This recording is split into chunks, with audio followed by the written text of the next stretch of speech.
here with the man himself, Cam Talks MMA. Today, we have a very special guest, Mrs. Sarah Spicy Peanut, one of the best in the game right now. You know, Aw, keep keep keep an eye on her and her content. She's been crushing it lately, so much love. But yeah, no, appreciate that. it's crazy, crazy fight week to say the least. I mean, Mm-hmm. once in a lifetime, but yeah, I mean, how are you guys feeling about this big fight week that we have? Cam, would you? Okay. I am not gonna lie. I've ever since they announced it, since the Charles and Max fight, when I saw the lineup, I mean, I was pretty much losing my mind since. I have been thinking about this fight card since then. Um, and I think even as we've gotten closer and closer now, the anticipation has built. And the more I keep looking into these matchups, I think we're in for a treat, honestly. This is gonna be good. They cooked with this one. Uh-oh, I can't hear you, Pete. I think you're muted. Sorry. Oh There we no, go. I was just agreeing with you. I was saying definitely, yeah, no, we're definitely in for a treat. This is gonna be Um, funny as but fuck. This is Well, gonna you be should just funny. start doing hand gestures and right, pantomiming. What facts. Bro, what But this fighter about am to I? be. Who do you think my pick is, depending on Sorry, just okay, hit you guys. with the Yo, this arrow. about to be Yeah. funny. But no, no, I don't know if you guys seen the graphics though. Like some of the fighters in the octagon now, but like with the White Um, House in the backdrop. I seen mm, Hoofy, Amin Zahabi, and Suga. I know there's some more of them, but just seeing that is fucking crazy. Honestly, I can't even lie. I But think that like the setup, which someone called it the claw, so now that's what I'm calling it. I don't know yeah, what they're calling it, but it is massive. I don't think we had quite a perception of how large it was going to look just from all of like the AI kind of generated images, but people who are now there filming it, it's huge. Like I don't think I thought, I don't know why. It's incredible whatever they set up. And it's also elevated. Did you notice that? Like all the seating, it's mm-hmm. like built up from the ground. Yeah, It's crazy production. right. Hmm. No, it's crazy to see, and like I know it's like just the fact that they built it from scratch. Like it was nothing there I before, and know. Hmm. yeah, no, I mean, I couldn't imagine. Respect to everyone who's actually there experiencing it Oh in person. yeah. That's probably Yeah. once in a lifetime. That is a true once in a lifetime for sure. Yeah. But how about you, Oh. my brother Cam? What's going on, y'all? I hope both of y'all is doing good. And before I get into this card, I did want to talk about last week's card, if that was all right with y'all. I just wanted to talk about some fighters that impressed me. The first fighter that impressed me was Gabriel Bonfim, Hmm. Kevin Souza, Jalessa Chavez, Chelsea Chandler, Alessandro Costa, Iwo Barnowski, Bryce Mitchell, Tom I Nolan, think you're naming the Walter. whole card, Cam. I think that's I'm Oh kidding. no, I skipped a few names. I skipped a few There's names. I yeah, skipped. you skipped a few, right. Yeah, I skipped a few names. It's just like like cars like Shout that. out to The car everyone that except the losers. that Chill. part, that part. Stop. But it's Stop. like That's really I'm funny. just I'm kidding. sorry. no, it's Shit, we no, love y'all more. no. That's a We fact. love No, and we still respect. love you. Wins and We still losses, it all doesn't love, matter. all of. All love. But There like were a those lot of fighters, impressive wins, honestly, last week. I don't yes, think we were all yes, expecting that. I think a right. lot of submission finishes, which I love a good knockout. I think who doesn't? But I'm always genuinely impressed when there's a handful of submission finishes. I don't know why. Just like when Yeah, it's just done well. It's just something about it, That right? yeah, shock, it was a Hmm. shocker with that Chelsea Chandler one over Priscilla Cachoeira. Oh, that was. yeah. I'm gonna keep it real. I was Hmm. wrong. I'm gonna just go ahead and admit it. I was wrong. I I was thought Priscilla I Yeah. was Cachoeira. I was wrong too. Trust me. Shit, all We three of us were. listen. She silenced us. Right. Respect. Quickly. Stockton's own too. She left no crumbs, nothing left to the imagination with that one for sure. As it should be done. I mean, ideally for them, Yeah, right? no, definitely. Because she got I a knockdown and then a submission, right? was it an armbar, right? Yeah. Yeah, Yeah, armbar. And she that's knocked her impressive. down right before that, Wow. so she showed off a little Capitalized bit of, on it. Hmm. yeah. Hmm. About to I say, think, yeah, go for it. I was about to say Iwo Baranuski, who he moves to 9-0, 100% finish rate, 7 KOs, 2 submissions. Junior Toffa did not land off a hit. Like we're witnessing greatness in real time, and I feel like we're just overestimating it because you know what I'm saying. He just keeps getting the wins. Never made it to the second round. Things like that. Another fighter, Tom Nolan. Welcome to the rankings. I was 100,000% wrong. I thought that for Raziem he was gonna use the wrestling, the experience. You know what I'm saying? He's fought bigger dudes, but like for Raziem, he's a big dude himself. He's 6'1". That's Oh, pretty he's big for the. massive for that division. There we. So is Tom Big Nolan. boy. Tom Nolan big as hell He too. is. He is. Yeah. Big train. Big train. That's true. Yep. That's true. Yeah. Yeah, Yeah. I Two big agree. boys, right? I'm surprised somebody didn't go to sleep, right? I'm about to say two Yeah. big lightweights. Like it kind of reminded me of like Joel Alvarez because you know he fought at lightweight, then he moved up Yes. to welterweight. That could really happen with Tom Nolan because he is super big, bro. He's six foot Mhm. three. We don't really see 6'3" lightweights. We seen it with Joel Alvarez, but the inactivity it killed him. You know what I'm saying? So he moved up to Yeah. welterweight, and then we saw what just happened with him with Armasoft. So we got to go back to the drawing boards, but still. Mhm. And then another fighter that impressed me was, of course, the main event, the last but not least, Gabriel Mhm. Bonfim. He moves into the top 15. I really want to hear what you have to say about that, Pete, because we have not talked since last week. And Sarah, I definitely want to hear what you have to say. But Law, he disappointed me. I'm gonna keep it 1,000% wrong because you know we love Brazil over here. Like we support Brazil all the way over here. But but Law, but Law. You went from shooting takedowns throughout the whole entire fight. He was looking like Mike Tyson against Leon Edwards. Everybody knows that he was. I promise you. I'll send you the clip. He was looking like Mike Tyson against Leon Edwards. I promise you, he was. Right. So, but I will say this though. Despite the loss, he got 50-44. He has some sneaky head kicks. Them head kicks will really knock somebody block off. But just not no 29-year-old that's dangerous and looking to kill you, and he knocked your mouthpiece out your mouth. You know what I'm saying? But we got to give it to Gabriel Bonfim. And just a crazy fact out here, but I do want to say before we move on to the White House card, he could potentially be the first welterweight from Brazil to win the championship. So he has a Mm. potential to be a big star. So those was all the people that I didn't impressed me even from think last week. about that Yeah, Shit, from we so can't Brazil forget about for the CP welterweight though. division. for the welterweight Yeah. division, yes, he could be the first because you know, like we had GSP, He's Kamaru got he's Usman, got another Yeah. Brazilian ahead of him though. Carlos Prates. Yeah. That would be a good Yeah. Saying fight too, though. That would be a good Oh fight. Carlos yeah. that Prates, would, I Gabriel mean, Bonfim. because Bonfim's in the top five now, right? So, I mean, if they're gonna The top stall, 15 or top 5? I can't I think remember. he's in the top five because Bilal was Wow. number Right. You're five. right. Duh. Of course. Yeah. Of So course. Yeah. Wow. Prates is That was two or huge for him three. then. I think he's 3. Is Ian 2? Ian's one, Prates is Ian's two, 1, Pratis Morales is three. 2, 3. Okay. And then okay, Who's yeah. four now? Where's Sean? Is that Sean? Because he just Nah, beat it's Good Jack question. Della Joaquin. Maddalena. Jack Della Maddalena's four. Good question. JDM, Um, yeah, JDM's so number then wait, four so now. then who did Sean took Buckley's? I mean, he's obviously top 10 now. Yeah. I think Sean's But six, if I'm not okay. mistaken. Okay, so right after. I mean, that just goes to show how competitive this division is because Sean Yeah. just fought at 328, and that was a Right. big win for him, just to, especially coming off the heels of that loss against Morales, who was far behind him too. I mean, these guys are just not like this. That's extremely competitive right now.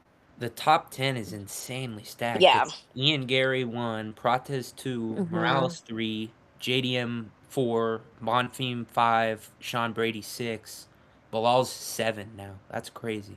And then Leon's 8 and Usman 9.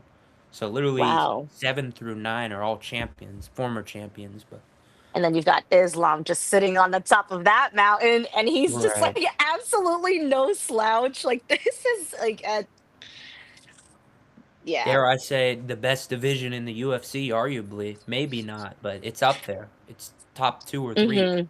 Hmm. Hmm. Yeah, with activity level, excitement, young bloods, Oh yeah, they're very hungry. definitely. Hmm. But I do want to, segue and just, obviously we got our first fight, excuse me, on the main card of the White Hmm. House is going to be Diego Lopez and Steve Garcia, which is a great fight. I mean, two guys that finished the fight pretty much every single time. I mean, Steve's won 7 in a row, I believe, with 6 knockouts, if I'm not mistaken.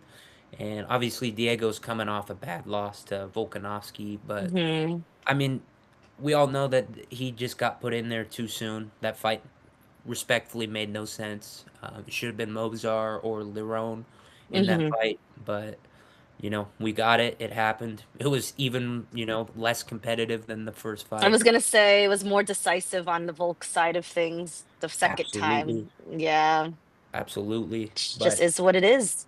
uh, you know, uh, I want to ask. I'll let you, either of you guys, whoever wants to take the floor. How are you guys feeling about your prediction for this fight? Because I don't think there's any way that someone doesn't get finished, in my opinion.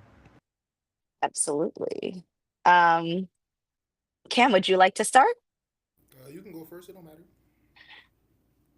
Okay. Wow. I will absolutely admit that this matchup, in my personal opinion, is one of the matchups on this whole card that has been the most challenging for me to kind of pinpoint who I really will think will take this win. Completely agree. I do not see this going 3 rounds. I would be surprised.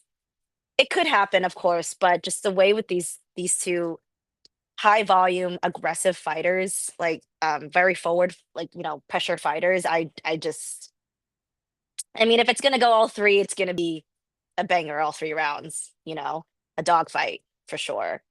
Which is, I mean, honestly, a great way to start off the night, right? Um, I think right now, in this very moment, on Thursday night, I am leaning Garcia. I think that I know you two are I just like take it that. in. I Take it like in. that though. I like that. Take it in. Cam is like, he's like, get this girl off this shit. I like that. I said right now, Cam, like on Thursday. And I will tell you, it's maybe right now about a 60-40 feeling. Okay. But I will tell you why. And I just truly think it's because I do Garcia edges Diego slightly higher in the striking accuracy. And we've seen that, This is not a question on Diego's knockout abilities, not a question on his technical abilities. Um, I mean, we all seen as soon as Diego gets in that pocket, he's that's where he shines. He just his volume and output, he's just so dangerous. The thing is just I think that Garcia does that similarly as well. Um, and my concern presently is that I don't know if I mean I don't know if it was just like it's pressure moments with Diego or just as we've said like he just was not ready for these title fights with Volk. I do think it maybe slightly revealed s- m- just that he can be a little hesitant. I'm not sure why. Of course, it's Volk, right? He's the champ for a reason, of course. But I do think that if Diego does not be the one to initiate the pressure at all times, then I see, I just see Garcia taking it first. It will be, I think, a battle of just who lands it first, though, because we've also seen what Diego can do. So there's absolutely no underestimating his capability in this fight. But that's where I land as of right now. I think Yeah. this, I mean, we say this about a lot of fighters, but there is something to be said about the guy that does have more to prove right now. And Garcia he has more to win from winning this than Lopez does, respectfully. And No, oftentimes for sure. that's a great motivator to show up correct, on this stage. Yeah. Facts. No, and Hmm. one thing I could say to back that, honestly, I seen like a little, those little UFC embedded or something along those Hmm. lines. But it was just Steve, and he's like, every fight I win, it's like it puts more food in my family's mouth, puts more food on the table. It's more, security towards a life for my family, and I think Diego's he might have a girlfriend, but I know he doesn't have kids. So, I feel like that's a different type of hunger when you got kids to feed. And Diego's climbed the top of the mountain. He's had two opportunities. Honestly, I think Steve should have gotten the push up the division further. I mean, I'm glad he got this opportunity for sure, but he should have honestly been fighting up the rankings for sure before. But me personally, I'm gonna lean towards Diego Lopez, and I mean, obviously, I have a couple different reasons, but I think Steve's gonna come in aggressive, and he could potentially finish the fight. But I just think someone brought it up, and they talked about Diego Lopez versus Gene Silva and how much pressure Gene puts on Hmm. him, and Diego was able to handle that pressure pretty well, although he was getting tagged pretty bad. And Steve's bigger. He hits very hard too, so he's got to be careful. I don't think he's going to want to just take shots on the chin. It's not a smart game plan, even if he has a good chin. I mean, Tony Hmm. Ferguson's chin eventually went. The guys with the best chins eventually they'll go. If you just keep taking shots and you don't defend the shots. And Hmm. so I think the Steve pick is honestly really good. He's got a lot of momentum. I just think for me personally, the biggest thing I like is experience. Diego's obviously fought Volkanovski twice. Gene Silva on his resume. Movsar Evloev, even though he lost that fight, but he was very Oh, it was competitive. such a competitive fight, It though. was too, and Yeah, it was on great like fight. It was his debut fight. on 2 weeks' Diego's notice, if I'm not mistaken. crazy. Right. It That was, was when the yeah, world got introduced to Diego Lopez. that was his breakout moment. Right. He almost submitted Movsar at least once or twice. But um, so yeah, I think it's just experience, and I think he'll be able to put Steve away early because I think Steve's going to come in and try to finish him and put the pressure on. And Diego's got some really good counters. He's got big Hmm. hefty hooks, but and his strikes in the clinch when it gets in the clinch, like when he finished what's his name on UFC 300, Yusuf. Yeah, you said no. I should know this. I was there. Sorry, His guys. My last name is memory. Yusuf, right? I don't know why Yeah, I'm forgetting his name because he it moved is up to Youssef. lightweight. It is. Yeah, It's on the but tip of my tongue too. yeah, same. I don't know. I feel like a casual Yeah. trying to remember his name, but he finished him in the clinch with an uppercut that was Hmm. clean, and I do Oh, think it was he's got awesome. the grappling advantage, honestly, over Steve. I don't think Steve's going to be shooting on him, but hey, man, expect this one to go either way. If I'm betting this, I'm betting Sadiq. the under. Sorry, I had to. Sadiq, I had to look it up. It was bothering yes, me. thank you. It's okay. Sadiq Yusuf, but Yeah, yeah, that was no, I'm crazy. gonna go Diego Lopez round one Respect. TKO. Respect. That's my pick personally, but how do you Okay. feel, Cam? Thank you for asking, and thank you for your breakdown. Thank you for both of y'all breakdowns. Y'all both had some beautiful breakdowns. But Miss Sarah, I'm gonna have to disagree with you, and Mr. P, I'm gonna have to agree and disagree with you. I'm not too sure about a first round TKO. That's too much disrespect on Steve Garcia because let me give you a backstory on Steve Garcia. His fight with Calvin Cater, I 1000%. I thought that was the end of Steve Garcia. I was like, okay, he's been doing good, but I feel like Calvin Cater, he's that step up to where he'll give you that little curveball. We've always see it with UFC fighters. We just seen it with Vinicius Oliveira. His curveball was Mario Bautista. You know what I'm saying? That's just a Hmm. prime example. Paddy Pimblett, his curveball was Justin Gaethje. They always throw a curveball at you, and that's who I thought Steve Garcia's curveball was. It was Calvin Cater, and I was completely wrong, and I'm okay with admitting that. Then he moves on to David Onama. I I didn't see Oh. any chance for David Onama. I was like, yeah, Steve Garcia after what he just did to Calvin Kattar for 3 rounds, and like Calvin Kattar, he's very tough to finish, but he was this close to getting the finish. You know what I'm saying? So it's like you got to give that respect to Steve Garcia. So that's where I disagree with you, Pete. I can't see no first round TKO on a dude that's this tough with this much momentum, and that's why moving up the card on O'Malley and Ayman Zahabi. That's why I can't see O'Malley coming in there dominating a dude on a 7 fight win streak. You got to be really tough. And that's another reason and another fight to bring it up, just to give you examples, was Melky Costa versus Arnold Allen. Oh. Arnold Allen Arnold Allen was the better fighter, but Melky Costa is on a big winning streak. He told himself, "You're not gonna knock me out. You can knock me down like 5 times, but you're not gonna knock me out because I've been working too hard. I put the work in. I can't let you do it to me." So I am gonna give Steve Garcia his respect. I do not think he'll get finished here. I think it can go the distance, and he does have the opportunity to Mm, finish somebody like Diego. But Diego's too good. We seen it. We seen it with Brian Ortega. We seen it in his debut against Movsar Evloev. We seen it in his the 50 minutes with Volk. There is no fighter other than like Max Holloway that has that amount of time with Volkanovski. When you're in the cage with a legend like Volkanovski, you can only improve.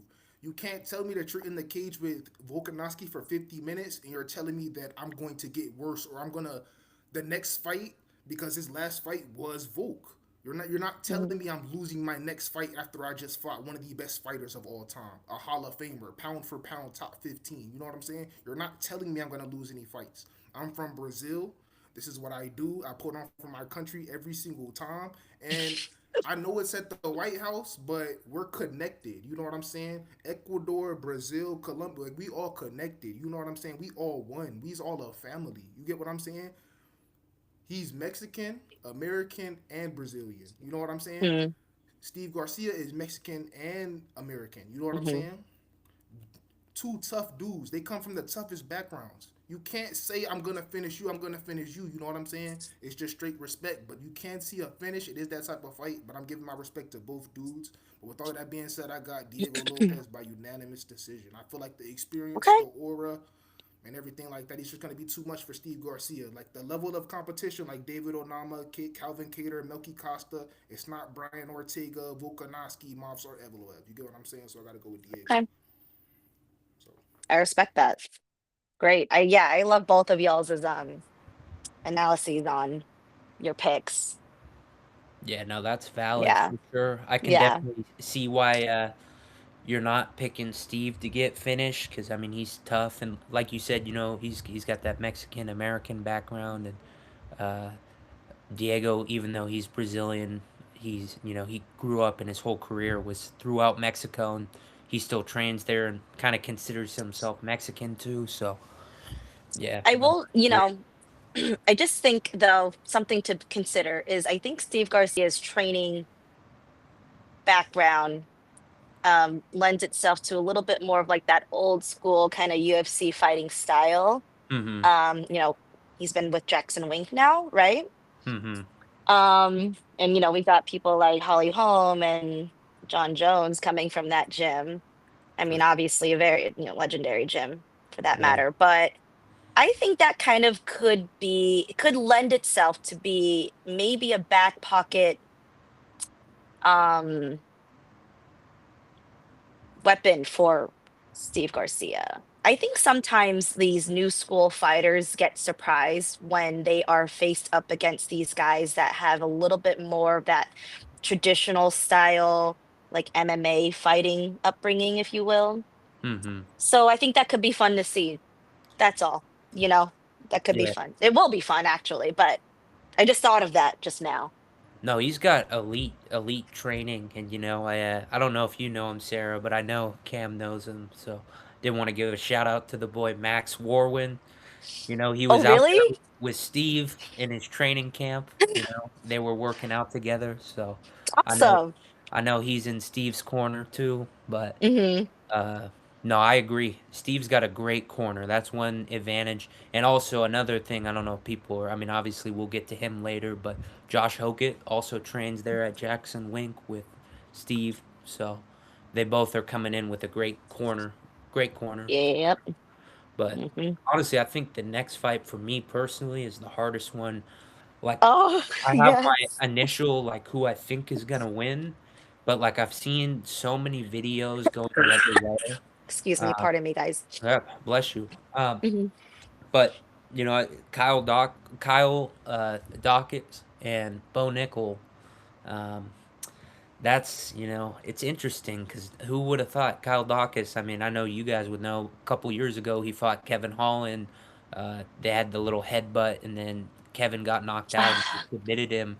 And not long after that, he was out of the UFC. Both him and his brother were pretty good in the Yeah. UFC, and they both went on losing streaks. But then so he came back, beat Michelle Pereira, short notice KO, and then Gerald Meerschaert. Hmm. If I'm not mistaken, was that in Chicago when he beat Meerschaert? No, that was in New York. Oh, okay, that was at Madison Square Garden. Mhm, Okay, mhm. I wish so it was in Chicago, that would've been cool. right, you got 2 beautiful wins to come back to Yeah, the UFC, and and different ones. You got a TKO, and he had a sub with Gerald, exactly, who and 2, very different submitted styles. Gerald. Yes, Right. absolutely. No, that's incredibly valid because Pereira's a knockout guy and Gerald's a submission king. He's got the most middleweight submission. Mhm, mhm, Very impressive. He's very well rounded. He's like 6'3", you know. It's like the more and more I talk about it, I'm talking myself out of the bow pick because, like the last time he fought RDR, right? RDR, long, mm. rangy, really good Oh, wrestler, yeah. and he gave him a PR's a lot. weight bully, though, I'm just saying. He is. No, he was. He had no Mhm, business fighting at 185, and that's why he gassed mhm. out against Brendan Allen. Brendan Allen, yeah. Yeah. But, I think in this fight, honestly, I think I could honestly see, I'm gonna go and out on a limb and give a little crazy pick, but I think I could see Kyle Dawkins finishing him by a TKO or even a submission. I think, the striking, if Bo Nickel's not able to implement his grappling early and dominate him on the ground and get a TKO or a submission, I Mhm, think the longer the fight goes, the more it's going to favor Dawkins. He's got way more experience, and I think he's kind of come into his own at this point. He's at this point in his career where he's really put mhm. everything together. So, It's a I great think analysis there, I like that. I appreciate that. And Mhm, I think, honestly, what my personal prediction, and again, this could be wrong, of course, but I think that Nickel is not going to be able to take him down. I think he's going to get mhm, hurt at some point. I think he's going to take a bad shot and he's going to get choked out on a front choke. He's going to get a front. I think Dawkins is going to sprawl on him and get a Darce choke. But hey, I could be very wrong on that, but that's just my prediction, early prediction, going out on a limb, making a bold prediction. But man, imagine how much stock that'll give Dawkins and how much stock Bo Nickel will lose. But mhm. what do you guys think? I think Cam needs to talk because he's I don't know, he's having a whole moment right now, and it's just pure entertainment. So no, Cam, I need you to talk because You don't believe me? I am thoroughly entertained, honestly. Please, please give your 2 cents. All right, I got Please. you. I got you. I'm sorry, but like when Pete be talking, he actually funny. So like you think I'm like he actually be making me laugh. He's like the best. Like he's so good at what he do. He don't understand because I he I be think try. it's being slick. cute. You Like why guys are you so think you? sweet. Like you think you Hey, being slick? Like he know what he doing. Like he making me laugh. He doing it on purpose. You just don't know because you know what I'm saying. But like you'll catch on. Like Yeah. he doing it on purpose. Okay. But Got I it. agree with Pete. Like me personally, I think Bo Nickel, he's a very solid wrestler. I think he's an okay mixed martial artist. You know what I'm saying? There's two different things. I think he's a very solid wrestler, but I think he's an okay mixed martial artist. I had to say it again because a lot of things be going over people's heads. I'm not saying he's a bad fighter, but I gotta go with Kyle Dawkins, and I love his confidence, and that's what really made me pick him because I had seen an interview, and then right after the interview, I went to go look at his resume. I was like, oh yeah, I'm picking Kyle Dawkins. So look, so Kyle Dawkins said, I know I'm a talented guy, which is a fact because he is. Because if you go look at his resume, he just screams talent. All of his losses are losses he was supposed to lose, and and all of the people that he lost to, you can't hold it against him. You know what I'm saying? In my opinion, because I don't think Bo Nickel could beat any of the people that he's lost to. You know what I'm saying? That's just my opinion. Especially the way that RDR made him fold, and I've seen RDR fold. You know what I'm saying? Because that's when I stopped falling for the propaganda. You know what I'm saying? When RDR lost to Brandon Allen, that's when I just stopped listening to the community. You know what I'm saying? So I'm going with Kyle Dawkins. I think Kyle Dawkins will get the win by whatever he wants. If he wants to win by split decision because he wants to keep Bo honest, then he gonna win by split. But if he wants You to win think by he'll choose to win by split? it's America. It's America. You know what I'm saying? You never know what can happen, and it's a Be crazy like, fuck it, sport. I'm gonna make this fight so damn close they'll call it a split decision, but Oh I'll still God. win.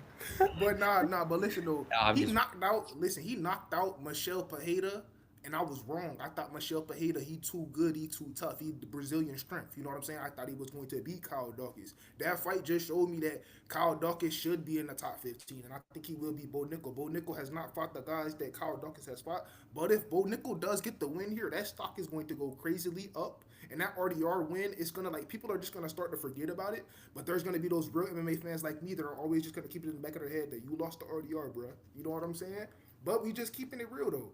If he gets this win over Kyle Dawkins, we gotta start putting that respect on his name. Kyle Dawkins don't I don't know. lose. I You know what just I'm saying? personally, you know, just because there's so many casual fans, I don't think the win does as much for Bo Nickel as it does for Kyle Dawkins. Personally, like a lot of people are gonna be like, because Bo Nickel has such a big wrestling fan base, they're gonna be like, "Who's Mhm. Kyle Dawkins?" I don't know. Maybe I'm wrong on that, but I want to hear Sarah's take on this fight for sure.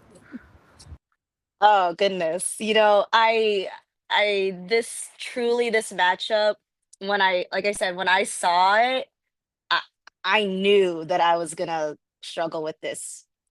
Because I really think when you look deep into both of these guys' backgrounds, their records, I really don't think you can sleep on either.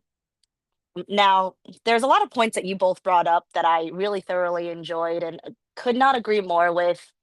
Um, Coming into this, I'm gonna stick to my guns though, because coming into this right now on Thursday, I was gonna come on and say Bo Nickel, right? Okay. Um, I know that that loss to RDR was obviously a huge stain on his UFC record. I think it put a lot of people. I'm sorry. Well, I think it just put him on notice, kind of exposed a lot of the holes in his game. I just want to point out something though, okay? I know that, when as UFC fans, we see RDR and he was kind of like this middleweight who sort of just came up out of nowhere. Because what, he's only been in the UFC now for about a year, two, a year, I think. Since I want to say November of 2024, so what is it, not So even 2 years 2 years? now, or Yeah, of ish. about a Okay, year and a but half. if you don't know, RDR was a former one championship champ. And if you don't know, one champ Two is the division champ too. yeah, one of the is the largest promotion out of Asia. If you're looking at MMA outside of UFC, one champ, I mean, holds some of the greatest fighters in the world as well. So, we're acting like, well, I don't say sorry, we're not acting like, but let's just not forget that Bo Nickel lost against someone who was extremely experienced and talented and a freaking weight bully. I said it. Okay.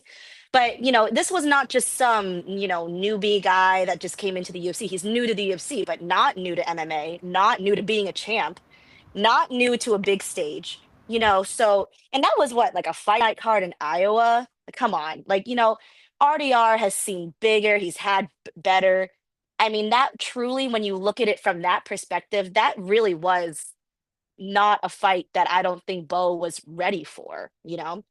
Now, if we're talking experience, of course, like, I mean, Kyle's got that, a stacked resume. Um, and, but I don't think it's fair to say that, Bo has experience, obviously from his massive wrestling, career. In his since obviously growing up, and then the D1 wrestler in college, just extremely successful and well respected in that field. And I know that, I think especially within the UFC community, that I think we tend to have a bit of like, a little like mixed feelings on heavy, wrestling based fighters, especially the fighters who tend to use it a lot. We tend not to criticize guys like Ilya or Justin, who are wrestling based guys, but they just don't use it. So we just don't care about it. But, Bo Nickel obviously is someone who likes to dip into that, arsenal of weaponry of his. To your point, Cam, I agree. Like, as a mixed martial artist, he's He's not maybe the most elite in the striking department. I do agree with you there, but I will say that sometimes it is not always being the person that puts together all the right combinations. It's not always being the person who's got the best, most slickest like footwork. Like you're Sean O'Malley, his footwork is incredible. That's what makes him so slick at what he does. But sometimes you just have to be good enough at just a handful of things. You just have a couple of tricks that are just solid foundational things. And I just think too that I thoroughly enjoy Kyle. I respectfully, I chose Kyle Dawkins to beat Michelle Pineda, and I chose him to beat Gerald Mearshart. I will also say I chose Bo Nickel to win against Vieira, also at MSG. Um, I just think that they're both honestly on a trajectory of a lot to prove because when we talk about Kyle, this is now his re-entry into the UFC, right? So prior to that, he was released. He did not, his first start at the UFC did not go well. Then he was in CFFC and he, kind of basically brought back his momentum, his winning streak. Um, and then you've got Bo, who just had this massive loss against RDR, and yeah, he had that fantastic head kick. Was it the third round? Third round head kick. Um, but I still think people kind of doubt him. I think they thought it was a little fluky. I think it's also because they're like, oh, like Vieira wasn't that good anyway. But I think that's a little unfair, and I'm just gonna say that I think Bo does have more to prove. Like, does have a lot to prove still. I still think he's got kind of a little bit of a target on his back. Right now, people are really on like the Kyle Dawkins hype train a little bit, which is great for Kyle. I love both guys. Guy, this is painful for my heart. Okay, Right.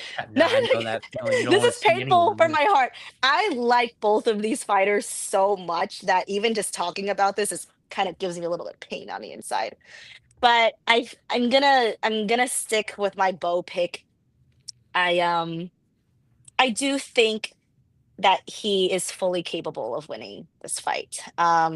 I agree with the both of you that the first round will absolutely determine the trajectory of who will win the fight, though. So Bo absolutely has to come in with a solid game plan. Um, with just I think he's got to be very careful, though. Yeah. If he can do that, I think he can win And respectfully. I feel I like, don't like this, guys. This feels very two against one right now. I'm just saying.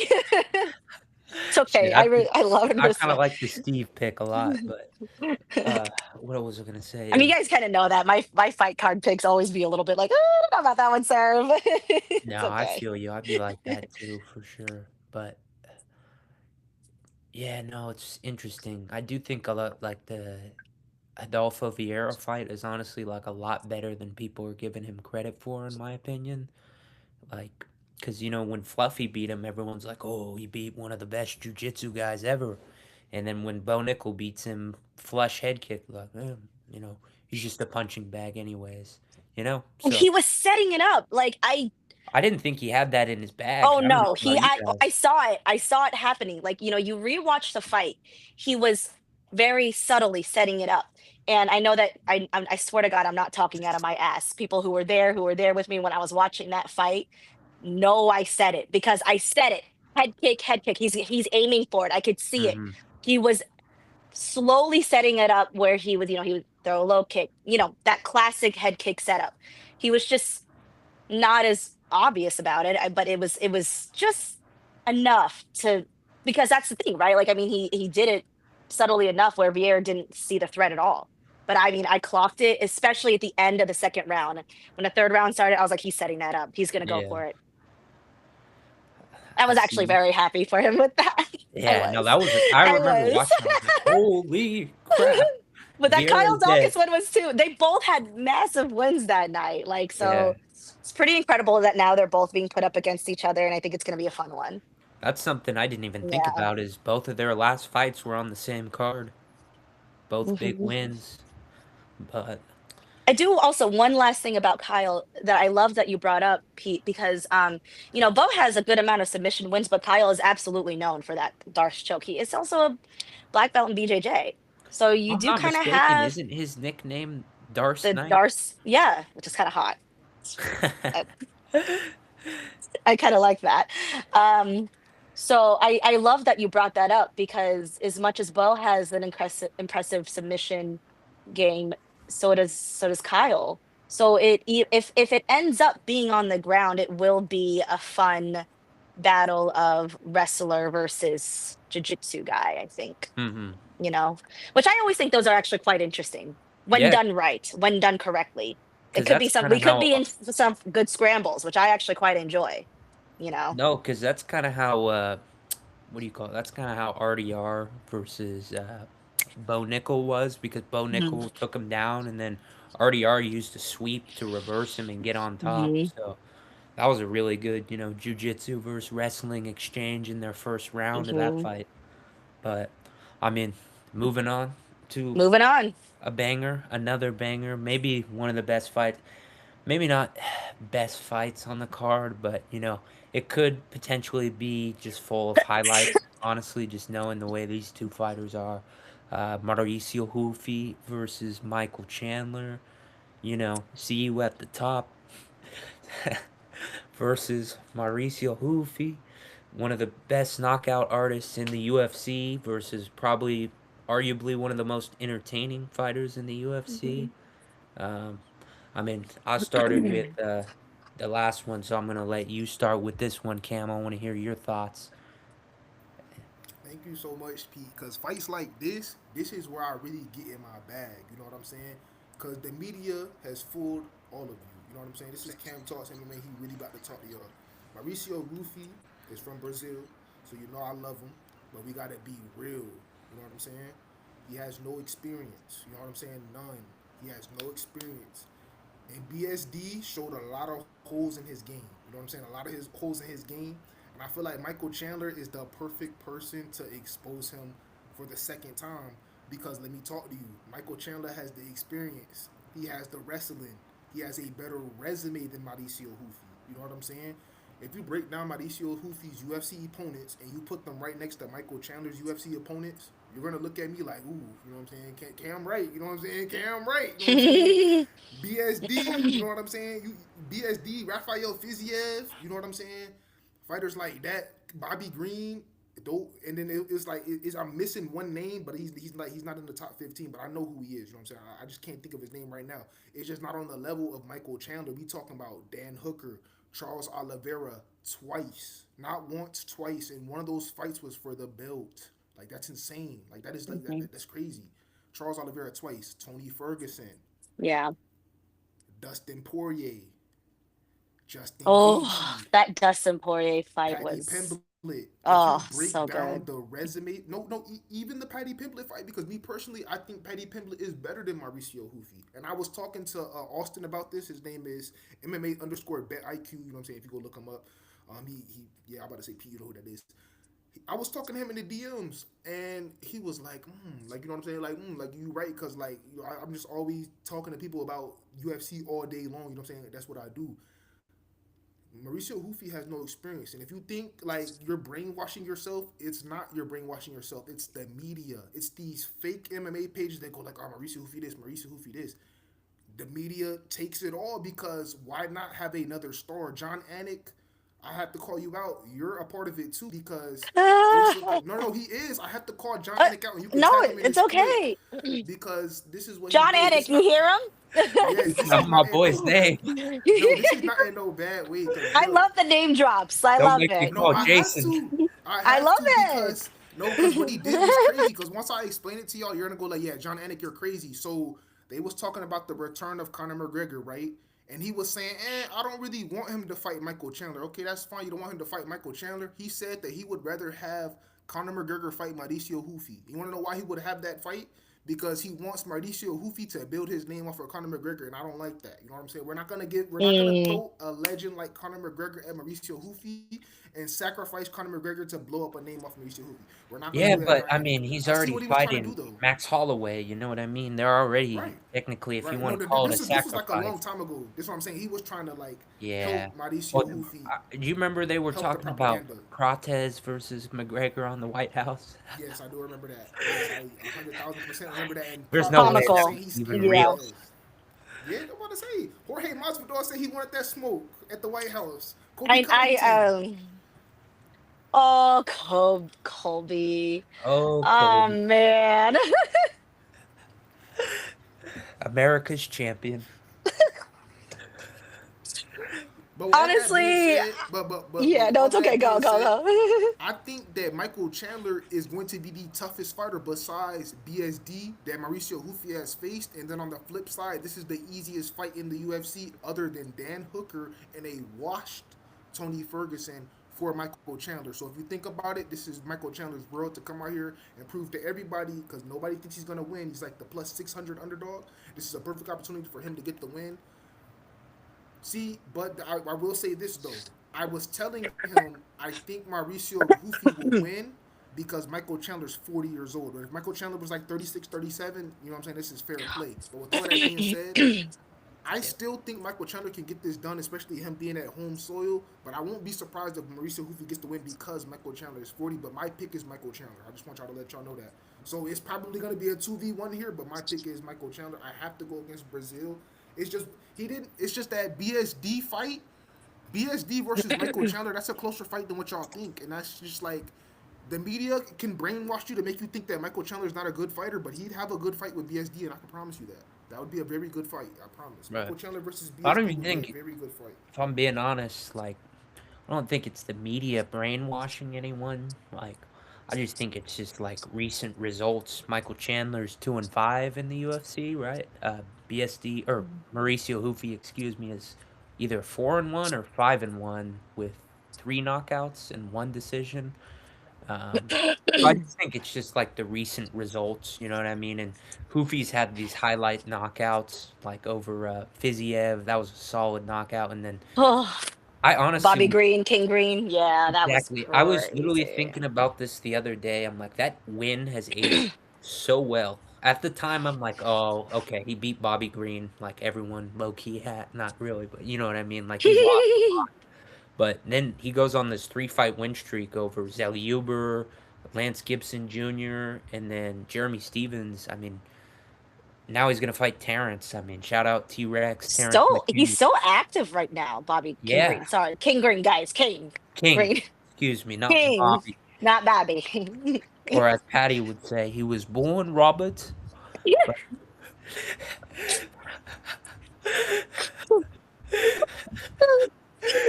Oh God, I'm sorry. but but Oh, he was that was born great. Robert. I'm not calling him king, but man, I'm gonna let you give your prediction and then I'll give mine. You want me to go? Yeah, yeah, I'll let you give Oh, yours. okay. All right. Well, Cam, I really enjoyed your breakdown there. I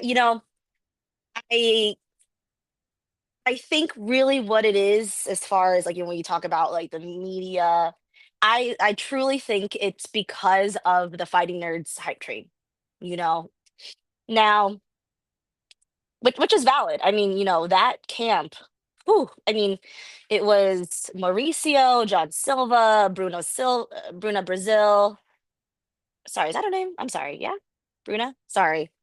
I don't know why blanking there. Bruna Brazil and Yeah. All Karine coming. Stella Silva trains there sometimes too. Yes, she does.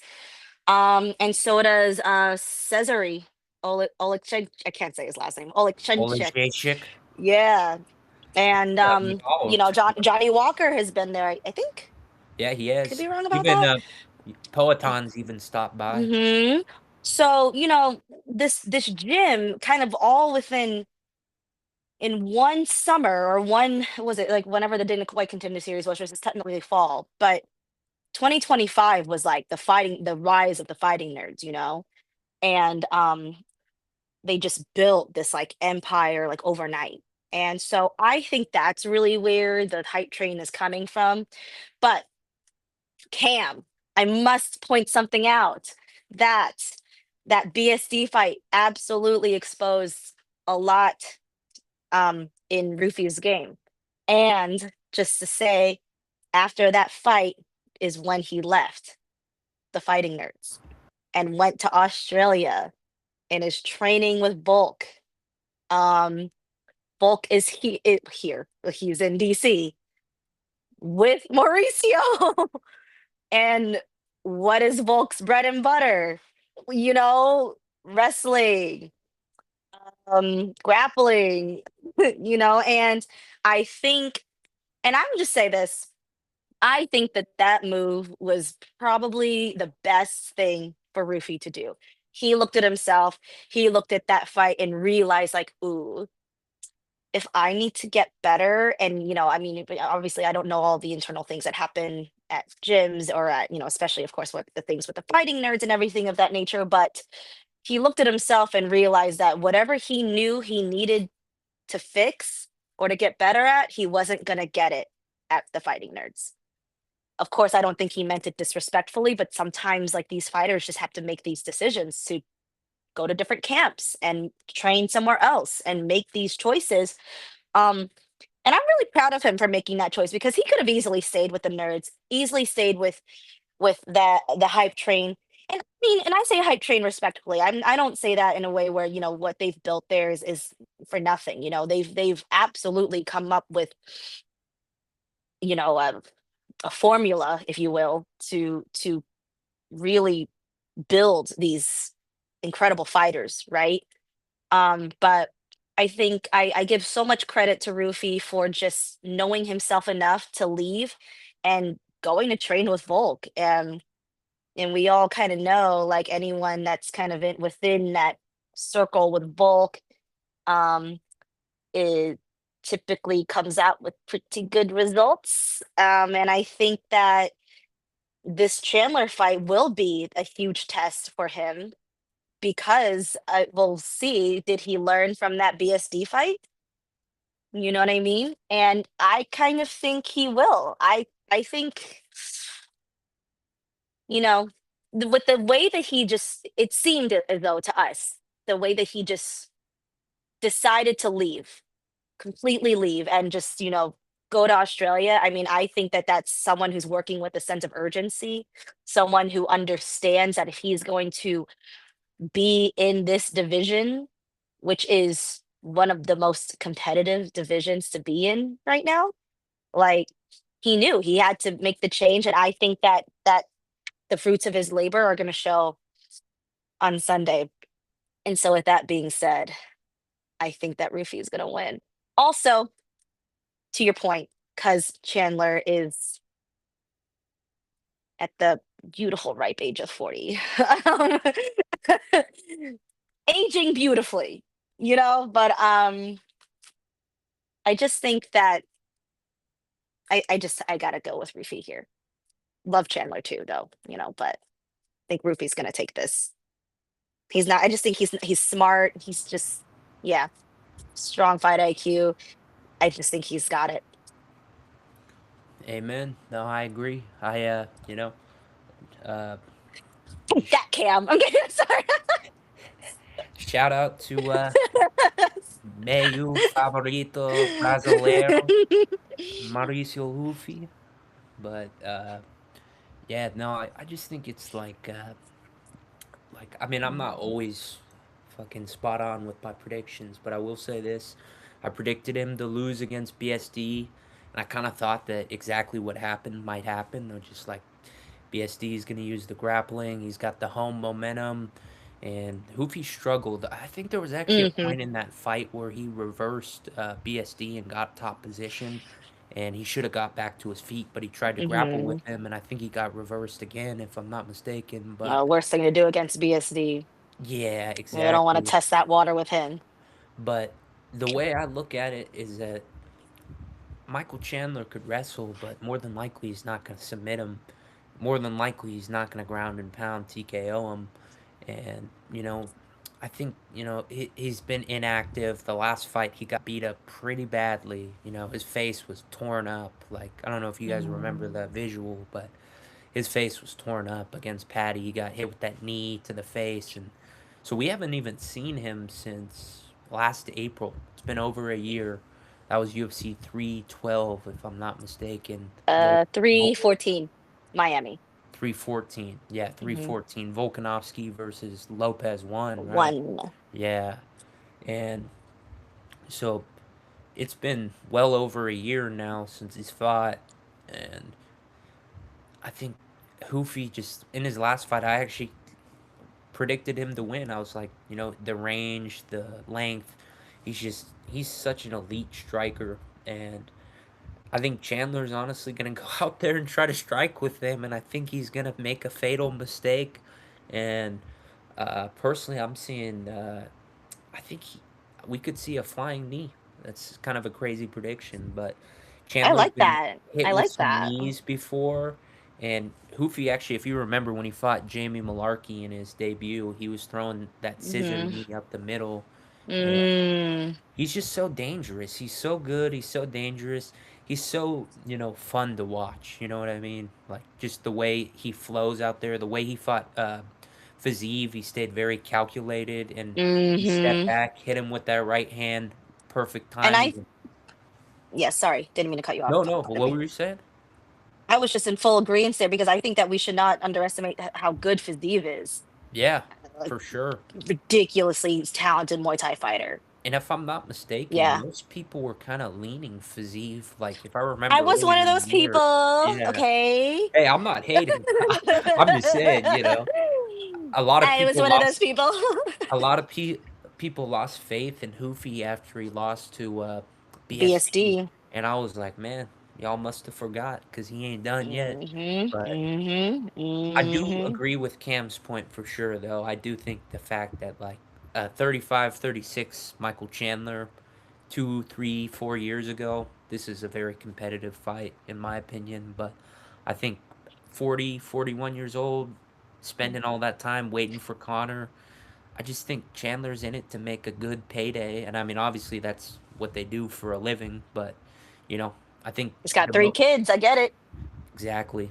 I just think the motivations become different at that point when you know that you're probably not fighting for a championship, and Hoofy's hungry. So, that being said, I think he's gonna knock him out in the second round. I think the first round, Chandler might even be competitive, potentially even win with the grappling. Hmm. Take him down. But I think he's gonna get tired and make a mistake. And Hoofy's the guy you can't make a mistake Can't if make he's mistakes on the with him. feet. Yeah. He's gonna capitalize 10 times out of Hmm. 10. So Yeah. that's how I feel about that fight. I say second round TKO, and probably in spectacular fashion, to be honest with you. And it sucks to say because I do like Michael Chandler, and we're all Americans, so it's gonna be sad. And it could be a rough night for America. I hate to say it, just in terms of our fighters. I mean, They we did could pull we could, we some of the could most talented foreigners. right. It's like, I damn, don't we know could have what. got I don't know O'Malley's why. really the only one who kind of got a favorable matchup, if I I'm being know. honest. Oh goodness gracious. Man, but Oh yeah. yeah, I mean, Uh, yeah, I think the next fight up the card is Derek Lewis and Josh Hogan. ooh. So They're the only other two who are American versus American. It's Bo and Kyle and Derek and Hokiet are the two. So as at far as least we America's get concerned, we will win. There will for sure be two winners. two That not guaranteed wins. two guaranteed. Facts. So But all right, cool. I I'm love gonna it. let uh I'm gonna let you start since we've all kind of gone around the round table here. I'll let you start us off and let me know what you think on this one. Wait, me? Yes, you. Okay, okay. This is Sarah Spicy. All right. Let's see. I mean, gosh. I'm not gonna lie. I mean, I think when I saw the matchup, I will say I did pretty decisively in my head go with Hokit. But obviously, listen, I may make my decisions quickly sometimes, but I'm still gonna do my due diligence and look into things because that is what we must do sometimes, right? Um, I just I just think it's Hokit's time.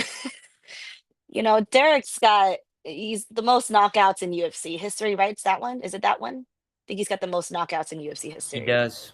He's just goated. I don't think anyone um doubts the man that he is, the personality, the fighter. Now, if we're honestly, and this is, I mean, I'm sure maybe some people have looked at this already, but if we haven't, actually, statistically, Derek has some solid advantages. He's got a great reach advantage. I don't remember how much when you look, unless someone else already has it up, but solid reach advantage. He's taller too, which I don't know why I didn't think of that.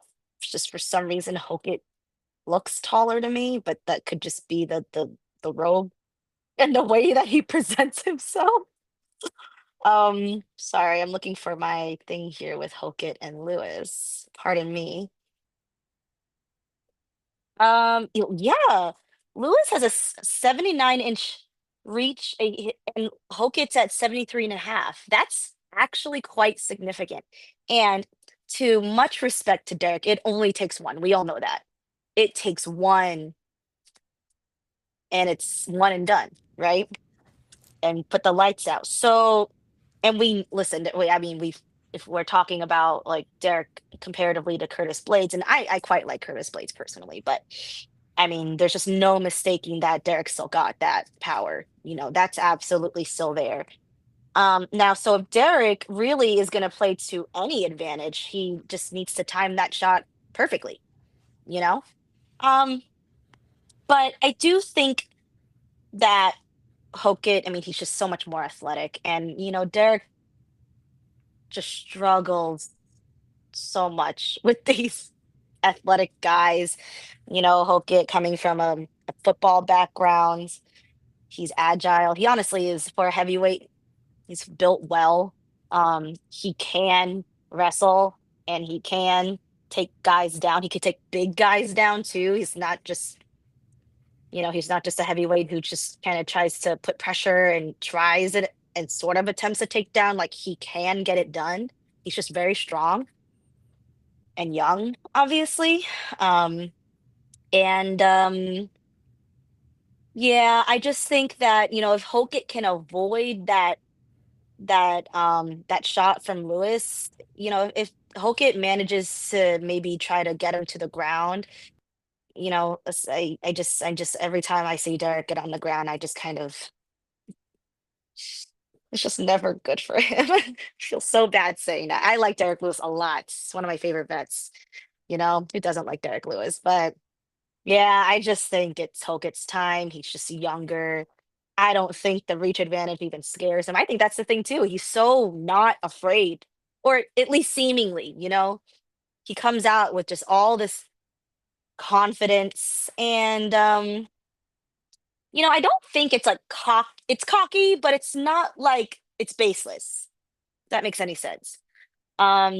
Despite all the weird antics and persona that he likes to advertise, Hokit really is actually someone who's got quite an impressive just athletic resume.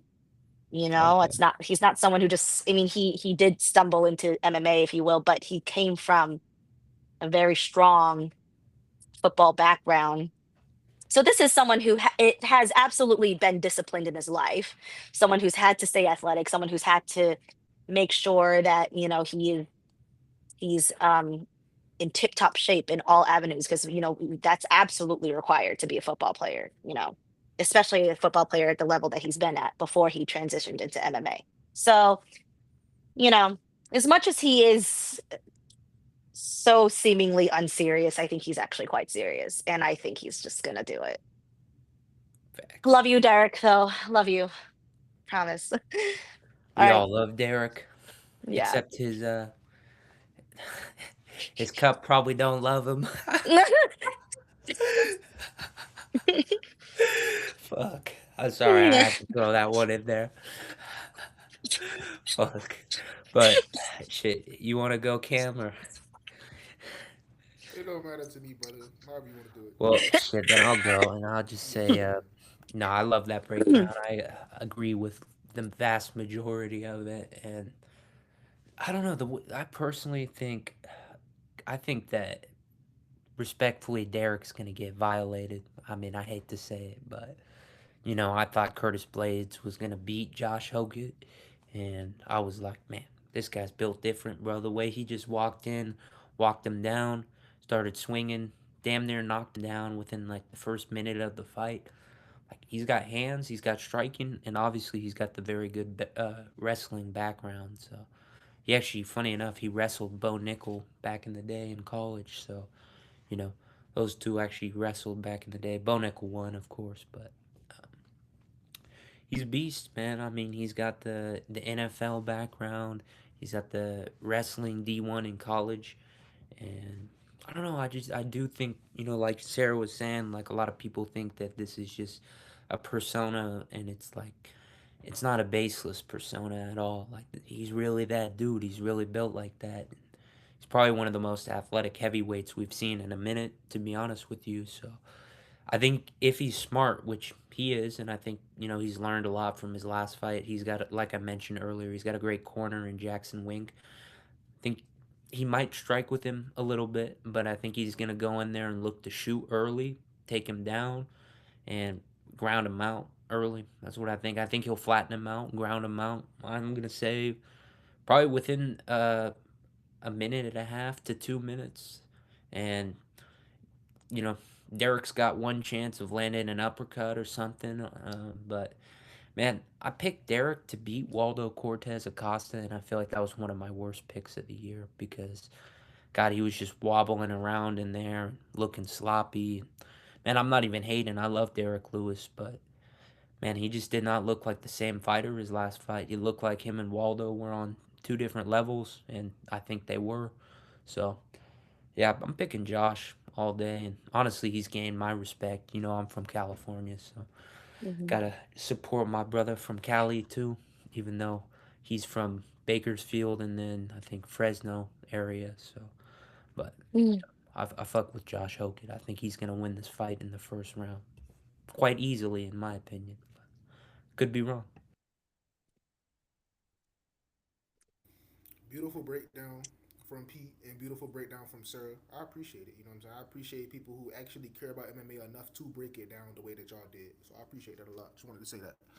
And let me get into the fight. You know what I'm saying? Because Derek Lewis, I ain't gonna lie, he pissed me off at the beginning of this year because I don't like how he just folded with like a slight little tap to the body and he just fell to the ground. Because the angles just make me even more mad because I'm just like you, Pete. I thought he was gonna win that fight. But Waldor Cortez Acosta is legit. He is a baseball Mexican athlete. You know what I'm saying? I had to throw that in there because I he believe really he's built different. Dominican. Oh wait, my apologies to the Mexican community. He's Dominican. No, my apologies, brother. What? So they're all the same? No, I'm just kidding. Sorry, I realized I was muted, but you saw my lips. I was like, There we go. Right, right. How you know it's I'm okay. Dominican, Papi? Right, that part. He's They're not all Dominican. the I should have same, known. Cam. It's You pretty right. You insensitive. I'm right. kidding. I'm I'm fucked totally up. kidding. I'm Right. being I'm I'm being fucked so up. annoying. I'm So fucked everyone up. that speaks Spanish is Mexican? Is that Oh what you're God. saying? Yeah. No, that is what I'm saying. I ain't gonna lie. That is what I'm saying. Well, I'm calling God. Brandon Moreno. I'm fucked up. I'm fucked up. I'm fucked up, but I love y'all though. You know what I'm saying? Like I you love feel me? it. When I love It's you, okay. I thought yeah. that was funny. I loved it. I'm about to Love and say I love respect. y'all though. But like I was saying though, like Waldo Cortez Acosta, he's a dominant Dominican baseball player. You know what I'm saying? Like he real dominant. And baseball players is tough. You know what I'm saying? Because they gotta run outside in the heat and they playing baseball in the summer. So think about that. He was playing baseball in the summer when it's 100 degrees outside, sweating, throwing balls 100 miles per hour, hitting balls into the skies. You know what I'm saying? In the heat. You know what I'm saying? Conditioning in the heat. Spring training is in the summer. You know what I'm saying? he transferred all of that over to MMA, so he's conditioned very well. You know what I'm saying? He showed in that Alexander Volkov fight that he's tough. You know what I'm saying? He's tough. Alexander Volkov, he got the win, but Waldo Cortez Acosta, he showed that he was very tough. But now moving back to Derek Lewis and versus Josh Hokit. Josh Hokit showed in that Curtis Blaze fight that he won't go down. I'm tough. Everything that I said on that presser is facts. You know what I'm saying? I'm tough. Am I right, Miami? Yes, you 1,000% right. You know what I'm saying? We backing you. We backing you until you fight for the title. You know what I'm saying? But I feel like when he gets to that title, it ain't gonna be that easy. You know what I'm saying? It ain't gonna be that easy because what he doing right now, it's phenomenal. You know what I'm saying? He got the win over Denzel Freeman. Didn't let Denzel Freeman land a strike on him. He goes in there. He gets the win over. Um, fell out right in my head. He gets the win over Curtis Blades. So now he about to go fight Derek Lewis. If he beats Derek Lewis, do we give him a title shot now, or he got to fight one more? And if that one more, is it going to be Sergey Pavlovich or Alexander Volkov? Because if you pick him between them two, that's your title eliminator. I feel Because like you gotta make a number one contenders fight between Volkov and Josh if he wins, because depending, I mean, obviously the whole Tom situation hasn't really been filtered out yet, but I mean, Tom's obviously the next guy. I mean, Dana even said he would have correct, been at the White House if he was not injured. So, correct, one um, thousand percent, as much as I love Josh and everything that he's doing right and now, he I got to mean, he's fight Tom probably gonna need Aspinall. one or two more. And if I'm being straight up honest, I think that, like, not sorry, not to cut you off, but I do Nah, think you good, he's you kind good. of moving backwards. Like, he's Who? number 5 and he's gone to fight number 10, Derek Lewis, who just got knocked out in his last fight in the first round. So, like, what does this fight really do for you besides put a name on your resume? You know, that's just how I I, personally feel. But I think what they trying to do is because the UFC do this, they do this all the time. They try to because they know he's about to go out the door. I can give you a prime example. Amin Zahabi, who's fighting the fight above this, they gave him Jose Aldo. You know what I'm saying? They knew Jose Aldo was about to retire, right? So they was like, let's give him Amin Zahabi so we can make a fight like this in the future. That's exactly what they did, and it worked out perfectly.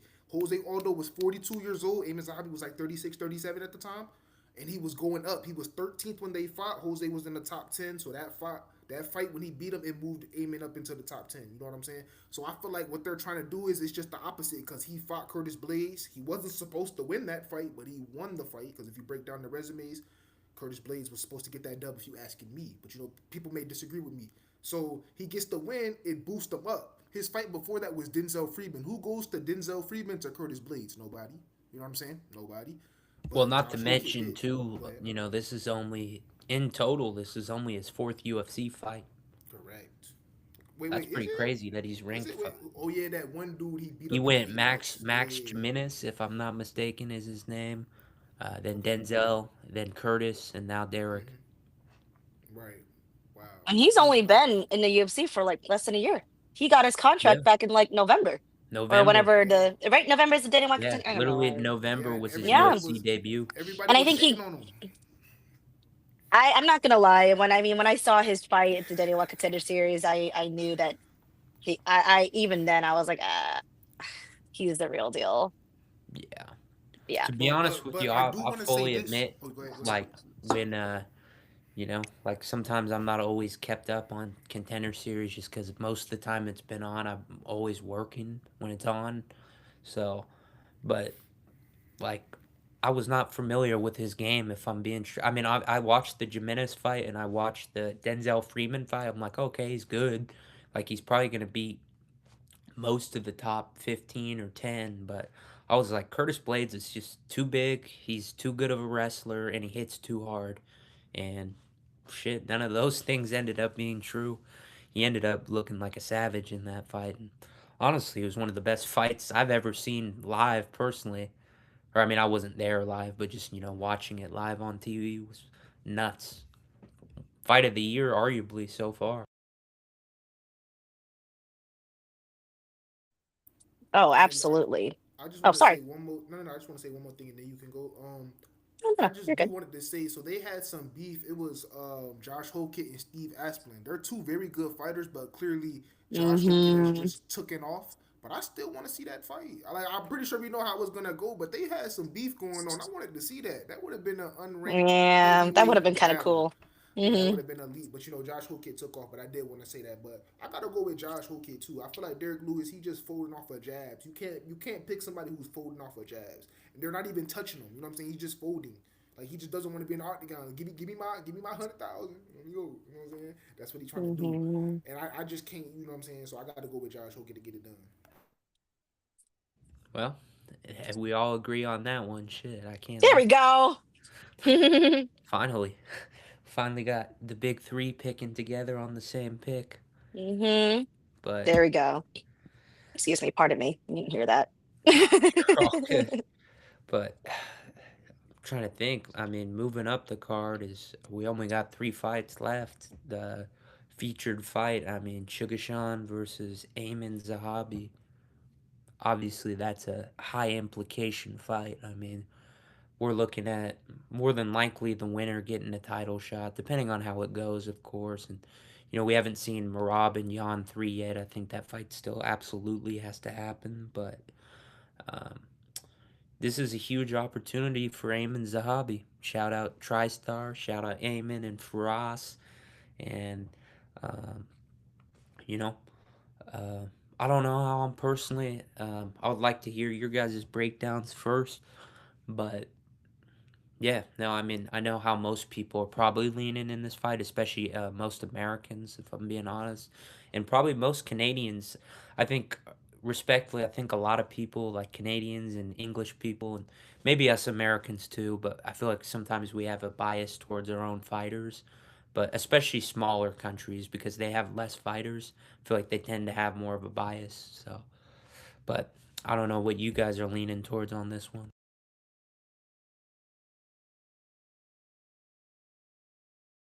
Either or.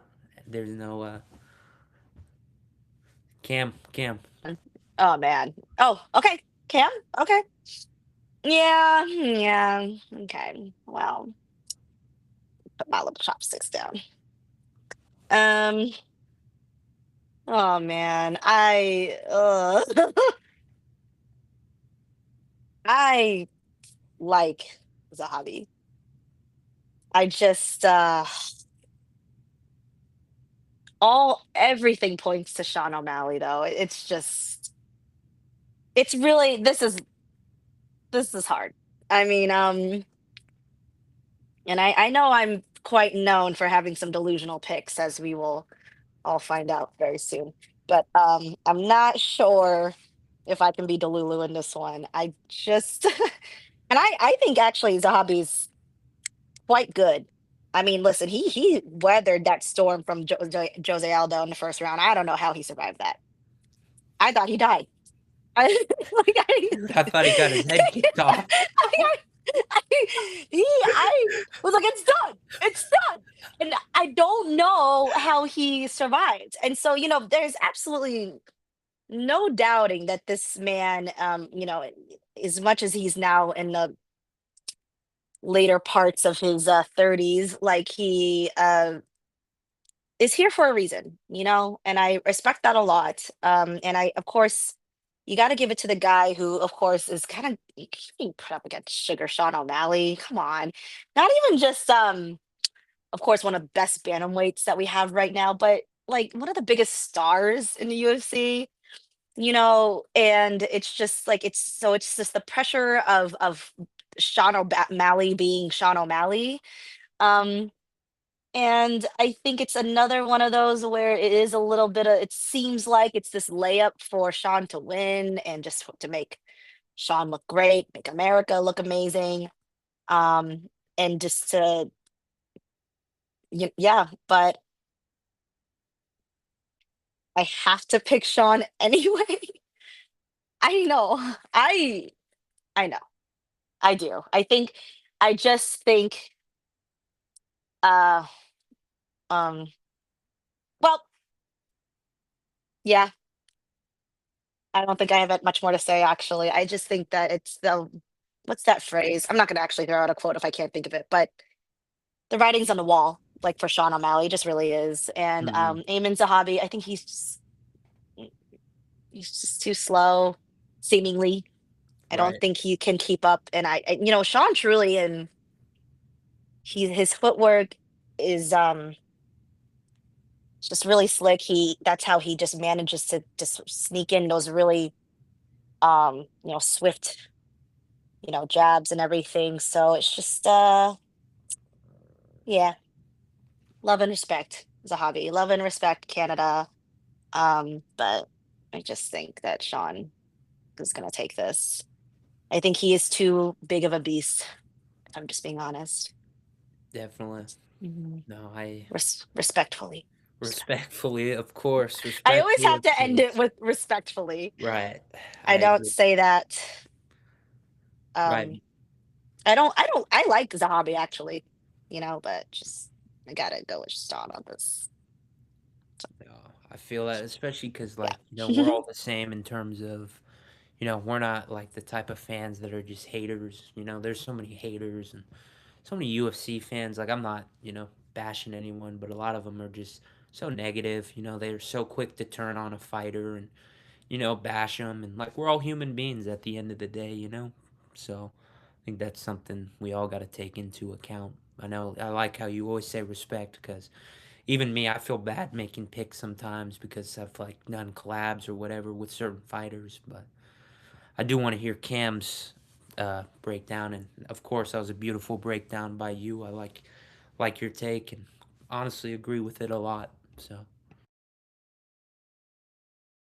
Yes, me too. I disagree with your take, but I like your take. You know what I'm saying? Right. I like it. You know what I'm saying? I just disagree because I got to talk. You know what I'm saying? I got to talk because listen. Let me tell y'all. And if y'all disagree, feel free to unmute yourself and go like Cam. You need to stop. You know what I'm saying? Because you taking it too far. Because I really talk about MMA. This what I do. Me personally, I feel like Sean O'Malley is the definition of a protected UFC star. And I mean like protected to the point to where he's so protected to where like if you not looking at his resume, then you just not gonna know because of the propaganda. You know what I'm saying? The propaganda is so pushed in your face that Sugar Sean O'Malley is this star. He's already held the belt. There's a lot of people that's just now really paying attention to the UFC, so they don't really know the history of Sean O'Malley. They just know that he obtained the belt. He has the pink hair. You know what I'm saying? Like there's people that don't even watch the UFC that tune in. They go like, oh, the dude with the pink hair, yeah, he won the UFC belt. Yeah, that's him. You know what I'm saying?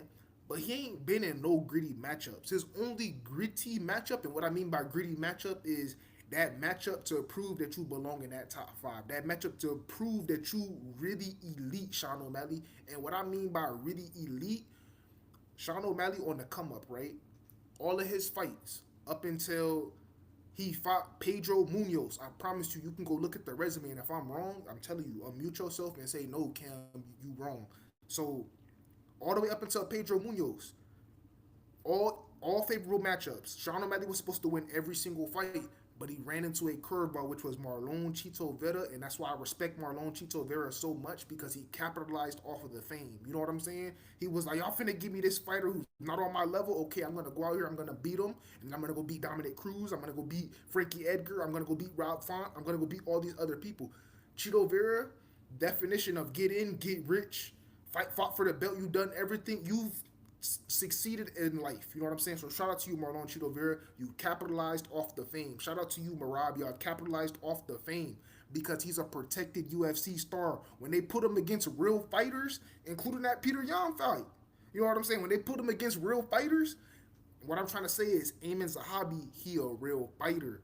When he ran into Marlon Chito Vera, that was your first real fighter. So what I mean by protect the UFC star, all of those fights was favorable matchups except for the Pedro Munoz fight. How did that fight end?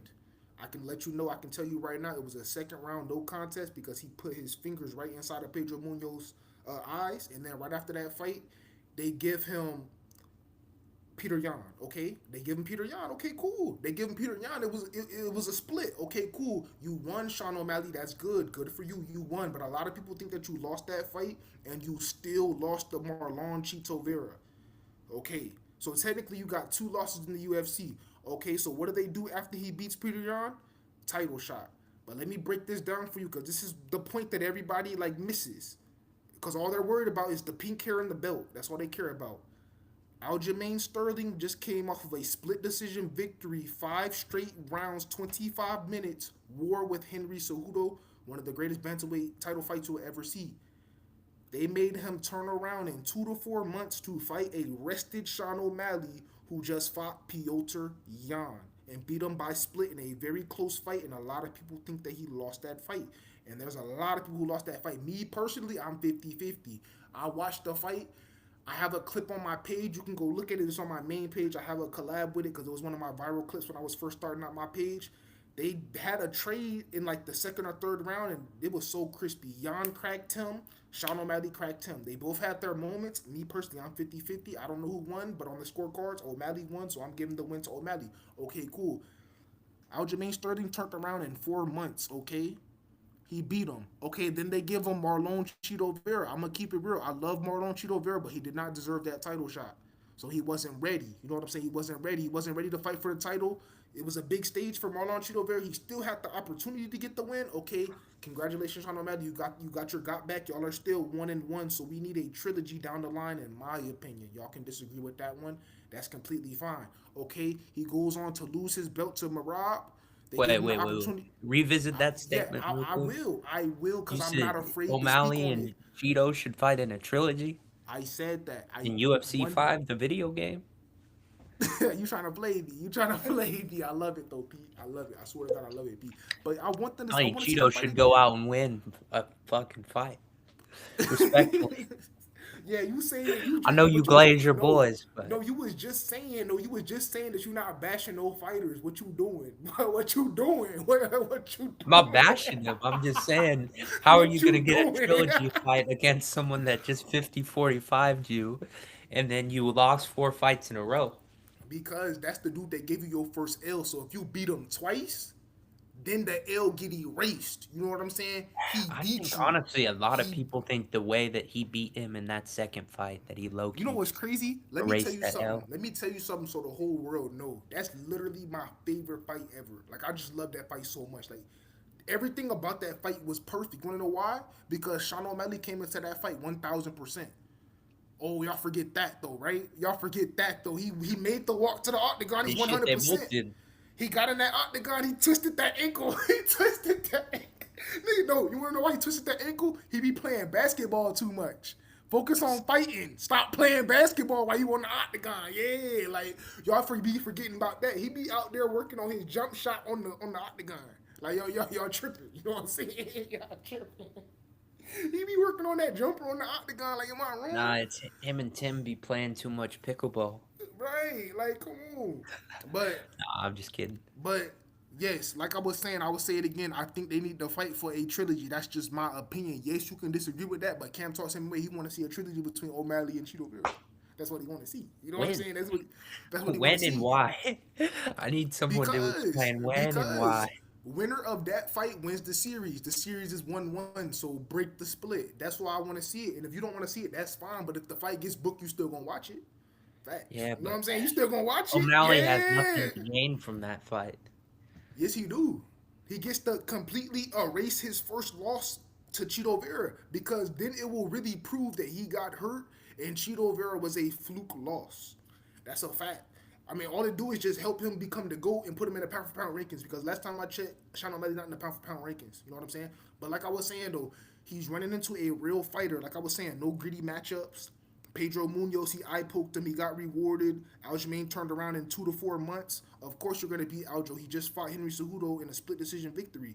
So O'Malley gets the belt, loses to Marab twice. He gets the win over Song Yadong, and I think it was a close fight. That's what I think. I think Song had it pretty close, but a lot of people are like, nah, should have got the one. I don't know, but Song just got the I agree submission with you over that that was Figueredo. a close fight, Close. the Yeah, Song yeah. I Yudong do fight. too. I Yeah, really think But that that was Song very arguably close. won that fight. I thought he won. I thought he was gonna win.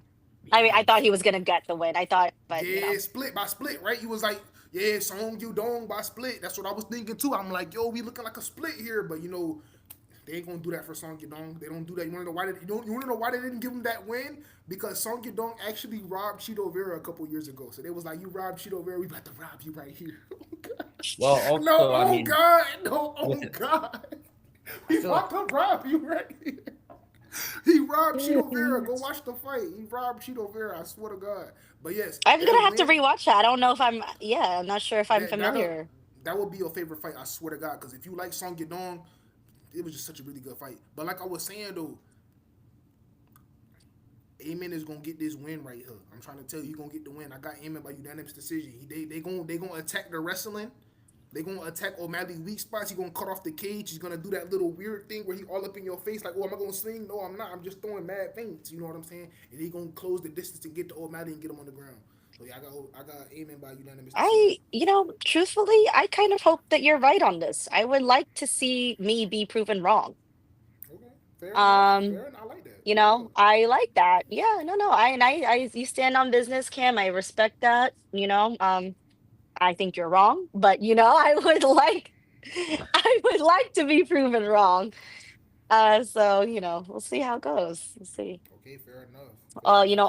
I'll hail Canada if Zahabi wins. Shit. I got Facts. Zahabi. You should be taking Zahabi too. No, you should be taking Zahabi too, but you know what I'm saying. I'm gonna let you do your thing. Nah, I mean, I'm gonna be honest. I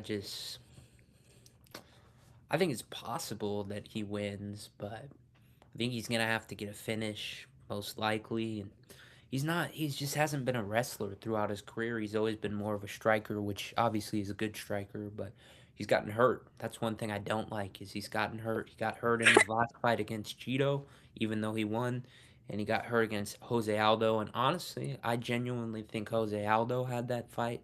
I personally scored it for him in Me the moment. too. I know a lot of people were like, "Oh, Zahabi easily won that third round after he came back with the ground and pound," Mm, but he almost got his head fucking kicked off, to be honest with you. And I don't know. Aldo was kind of putting on a striking clinic in the first round. yeah. He Oh, really was, and mhm. it sucks. Was that his last fight? That was his second Sucks that retirement fight. that was his last fight, but um, Because I think it was, well, we won't go into it. I think it was because it was a second robbery, and he was just kind of like realizing that, yeah, they're not gonna let me go up these ranks. They're just not gonna let them because it was Mario Batista, and then this one, I'm just like, yeah, they're not. because you were at that fight too, right?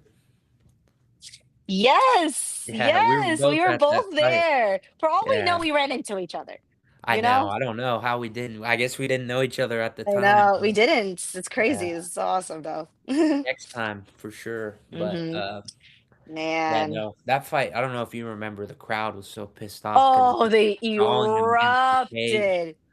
Yeah. Erupted. And then obviously that's when the Mario Bautista hate train started.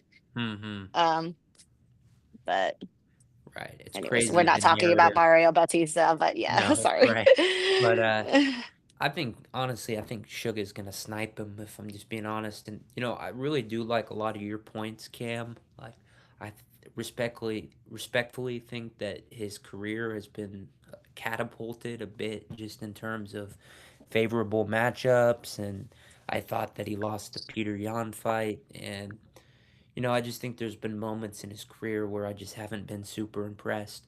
Even against Song. Song's a really good grappler, a solid wrestler, but he's not like a crazy wrestler, and he was having some really good success taking him down and controlling him in the second round. So I think that, I just think Zahabi's a little bit slower, he's a little older, and I don't know, I think obviously the UFC's giving him this matchup for a reason, right? I mean, they don't want Sean to lose. They want him to win, and I don't know. I think he could. Zahabi's tough though. He doesn't get finished. That's the thing. He really does. He has been finished twice, but especially against Cheeto. Maybe is it only once? Okay, one decision, one knockout loss. But um, regardless, O'Malley's a sniper. And I think he could catapult that right hand and knock him out. But it'll be interesting to see. I mean, I don't think Zahabi's to be slept on at all. But I don't know. It really is an interesting fight. I mean, I don't dislike your pick with Eamon Zahabi. I'm not gonna lie, but I do think that Sean O'Malley is that's who I lean towards, especially the range and the experience, the high level competition. But anyways, that's who I think will personally win. I think Sean O'Malley puts him away second round. maybe a knee up the middle because that's one of his best weapons, but also his right step back right hand that he got Aljo with. It's a nice weapon.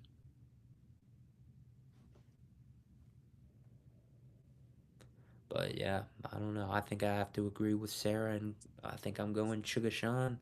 Either unanimous decision or potentially TKO, but I think he's So looking for a finish, I personally. got a question. So I know both of y'all picking O'Malley. So if Amen does win here, and this is a real question too, do we give him a title shot or do we make him fight one more? Because at this point, you beat Jose Aldo, you beat Marlon Chito Vera, you beat a ranked Pedro Munoz when you fought him to crack into the rankings. You knocked out Ricci Law. You know what I'm saying? I think Do honestly we it give you a depends title? on You're depends from on how he Canada. Do wins. we give you? Well, Do we give Canada the title shot?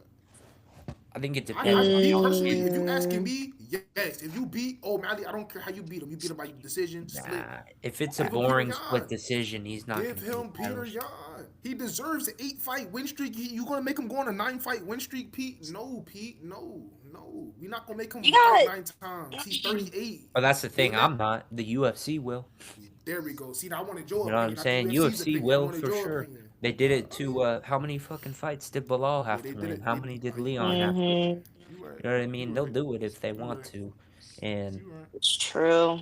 but But that it's being said, O'Malley if though. he Like goes if you out beat and submits O'Malley, him or knocks him out, fuck, he's right there. If he gets a decisive, like an absolutely decisive win, Yeah, if which he's I think whooping him, has to be a finish, I think it just, yeah, then I could see it happening. But I think it has to be like no questions asked, like kind of win, whether it be some kind of finish or just 3 rounds beating the shit out of Sean, and I will you say know? this: this is my last thing to say on Amen Zahabi. After he beat Marlon Chito Vera, everybody in the top 15 wanted to fight Amen Zahabi. So that is like the biggest compliment you could ask for. No matter if they think you're an easy matchup, no matter if they think you're a good fight, no matter what they think, everybody in the top 15 was like, oh, I'll take Zahabi. I want Zahabi.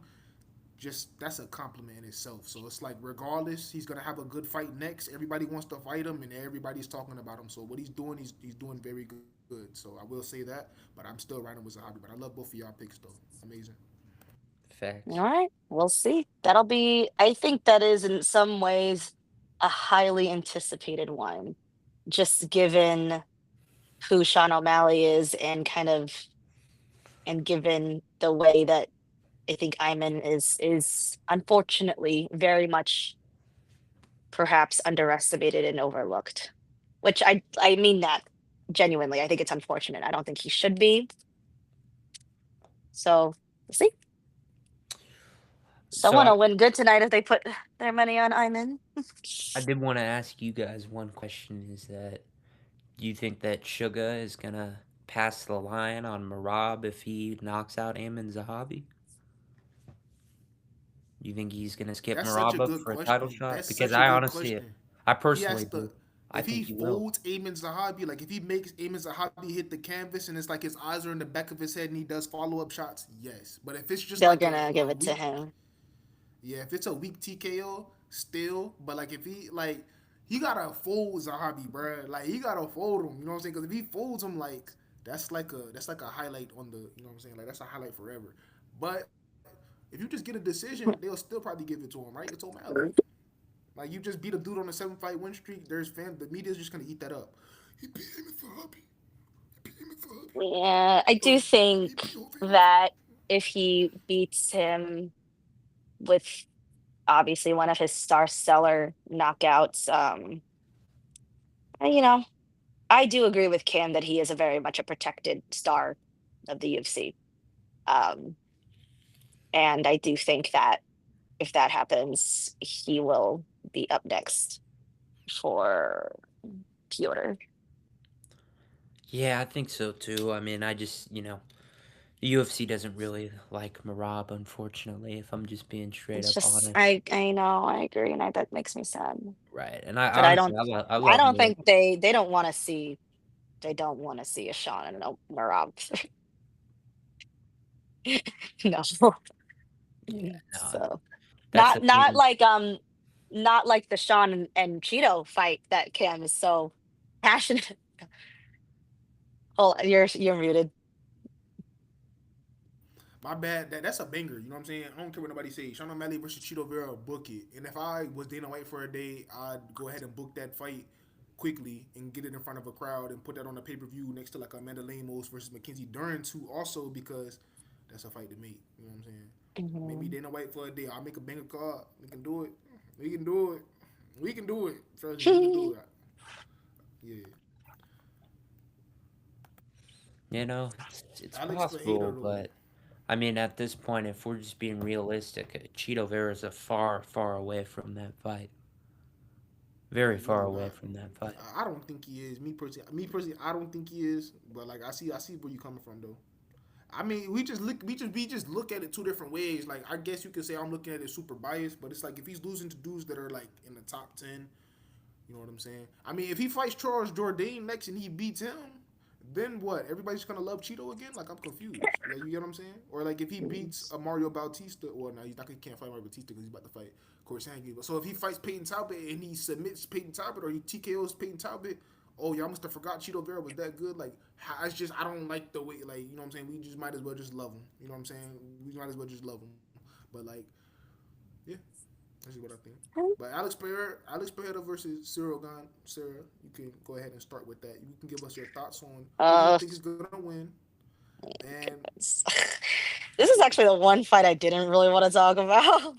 oh, I you don't want to know skip this why. fight? Oh, you want to skip this Uh, fight? No, I'm playing. Go ahead, go ahead. no, I'll do it. I'll leave it, girl, and I'll do it. But I'm just saying, I was like, ugh. Like, okay,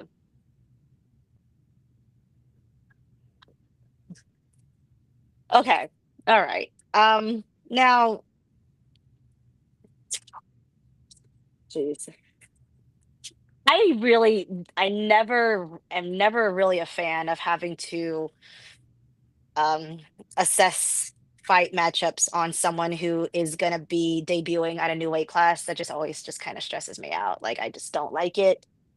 Um, it's always one of those where it's gonna work fabulously or it's gonna fail miserably. You know what I mean? Um, and I will be honest that I can't tell with Alex Pineda. Like, I'm not. I mean, and this is not to by no means like a judgment, of course, on who he is as a fighter, the legacy he's built. Obviously he's just so talented, and he's got the kiss of death. We've seen it, we know it, but I'm not sure how I feel about his move to heavyweight. I understand that this is very much, at least from what it seems like, just to do it because he can, and it'll make him like a three division champ, the first three division champ of the UFC. It would be such a legacy on his name. It would like pretty much just like cap off you know, his um his goated status if he's not already there, which he kind of is in my opinion. So, he's just kind of really making sure. Like, let me just get one more, which I love and respect. I just don't know how I feel about this move. I don't know if it looks I hate to say the word it looks good on him, because you can't judge someone just based off how they're carrying the weight. I've Hmm. been calling him Fashion Nova, Alex Pereira. I really I really have. Maybe saying he's got the BBL.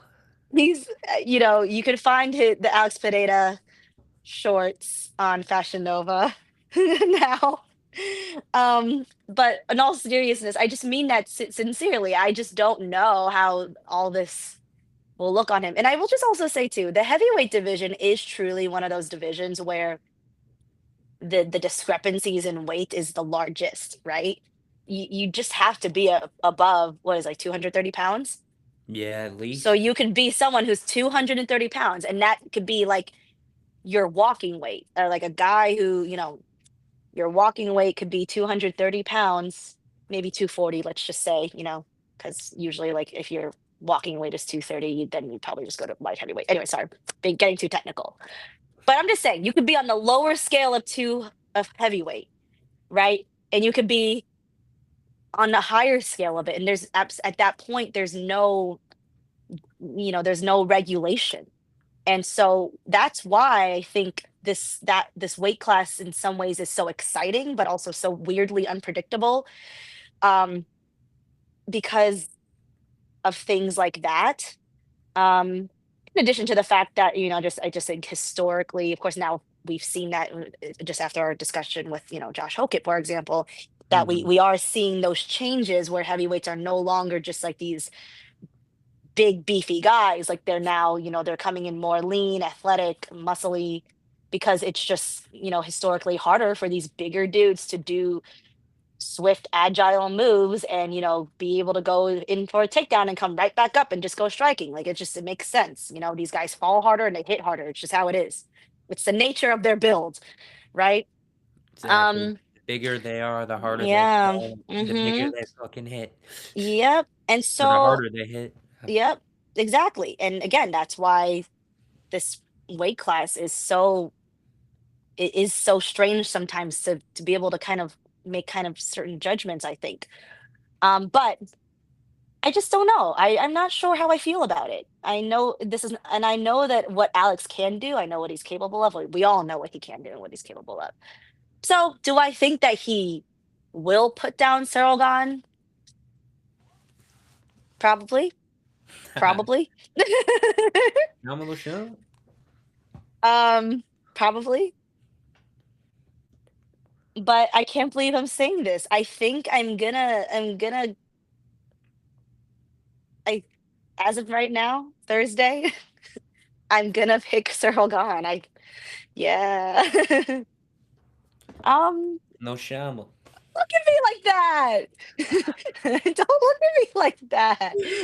They're like, "Yo, Nah, nah, get that's this valid girl." though. Honestly though, I think I like. Yeah, it's okay. And I don't even know. And I really honestly think that's the only reason. I think that is truly the only reason. I don't necessarily think that Cyril Gahn is even that much better of a fighter than Alex. I do think that Alex absolutely has more KO power. So now that I'm saying this out loud, it really does make me sound kind of silly. But I don't know. I really just don't like the whole choosing someone who's making their little weight class change debut and these types of high stakes situations. And um so I'm just gonna kind of go on a little bit of a whim here and just and pick Gone because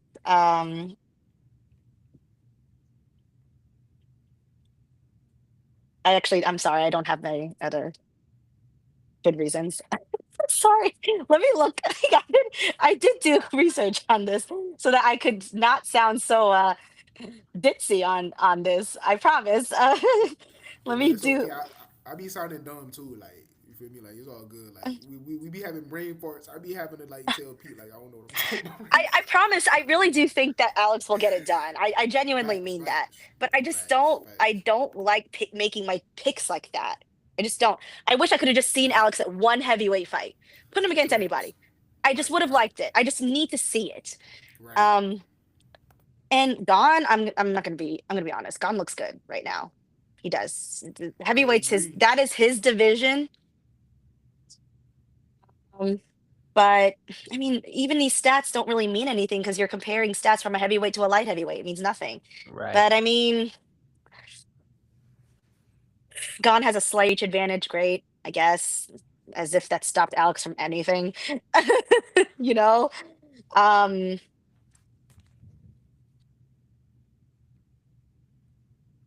Gon has a Muay Thai background. Alex has a kickboxing background. It's just basically the same, just without elbows. you Mm-hmm. know. Um, I mean, if I'm gonna even make some kind of argument about this weight class change, is that I mean, this is Gon's weight class. This should be his bread and butter, you know? This for him should not be, I mean, if you just remove the fact that it is Alex Pereira himself, this should not be intimidating. I mean, Gon has been sitting at the top of this heavyweight division for a long time, So yeah. Anyways, I don't have much else to say. That's why I kind of didn't really want to speak too heavily on it because I'm like, I don't know. I know who Alex Pereira is.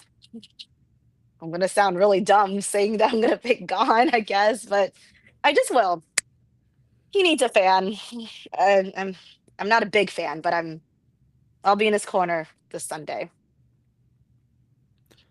I like that. So, all right, yeah, Respect there that. we go. Yeah, it's okay. You don't have to. It's a weird one. It's okay. No, no, I think it's a good pick. I forgot who was it? I was actually telling you guys both know Andrea, right? Of course.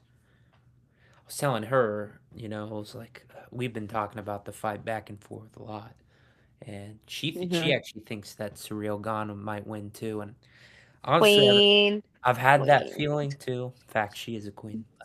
I've had that feeling recently, but you know, this is my one fight where I'm gonna allow my bias to sway me a little bit. I mean, you see, I'm wearing a Brazil jersey. Of course, I have Completely valid. strong affiliation, but um, I don't know.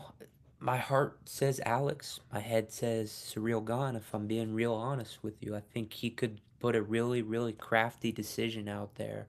But I also think Alex could just do what he did against Magomed Ankalaev the second time and just say, fuck you, walk him down, hit him with the left hook, and just shum. Just finish him just like that. And, I mean, how many times has he done it? But a lot of people have this, inkling that he might not compete well at heavyweight. And that's possible. They're like, oh, maybe he moved up quick. But I just think, he's a multiple time two division um, Champ, champ in the UFC, but also kickboxing, Glory glory Kickboxing, kickboxing. the premier, Mhm. kickboxing. What were the weight classes? Was it the same? Was it middleweight and light It was heavyweight? middleweight and light heavyweight. I'm not positive what the weights are. I'm sure they're Like very if similar. I don't know if it's weighed this if the Yeah. numbers are the same as like UFC's Yeah. I numbers. don't know Yeah. if it's 185 and 205 for sure, Yeah. but Yeah. I'm not sure either. You have to fact regardless, check that. It doesn't matter. Yeah. I just think he's incredibly calculated, and He is. um, he's got a great team around him, and I don't know. I just think this is going to be one of those moments where he Just a goes out star there and moment. gets a knockout on the White House. I mean, at this point, obviously, He is technically the American between the two of them I was because of the literally fact. Sorry, just I didn't mean to cut you off. My bad. no, no, you're all good. Uh, I mean, our heads were literally just like in we the were same aligned. spot. Yeah. Literally, we've had that before when we're talking where we just Yeah. have the same exact We thought. just become best friends. Facts. Are we gonna go do karate in the garage? Yes. Facts. Oh gosh. Oh Love man. it. But But all that being said, you know, I think Poetan by KO is. I think that's just how I feel, how I lean, and of course, it's a little bit biased, but I don't think it really is. I mean, the odds would kind of reflect my statement. Is Surreal Gone the favorite, or is Alex? uh-uh. No way. I don't know. I can't check. No, I tend to someone delete should all of look up my the betting betting apps odds so that real I quick. am not tempted.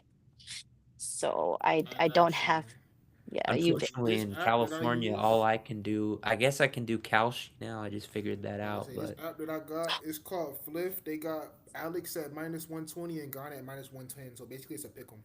So I mean, this the mm. app I use. These odds is low key fucked up. Like these odds is not it. You know what I'm saying? So I don't suggest this app. I'm just addicted to this app. I'm just saying. So yeah. So anybody out here, do not use Fliff. I'm just Fliff, is that kind of like Prize Picks a little bit? nah, not at all. It's like it's two different things. Well, I mean, I don't know. Pride Picks they doing a lot of switching up, but like Fliff, do not use Fliff. Just use FanDuel. I'm just addicted. So yeah, trust me. Fliff is not it.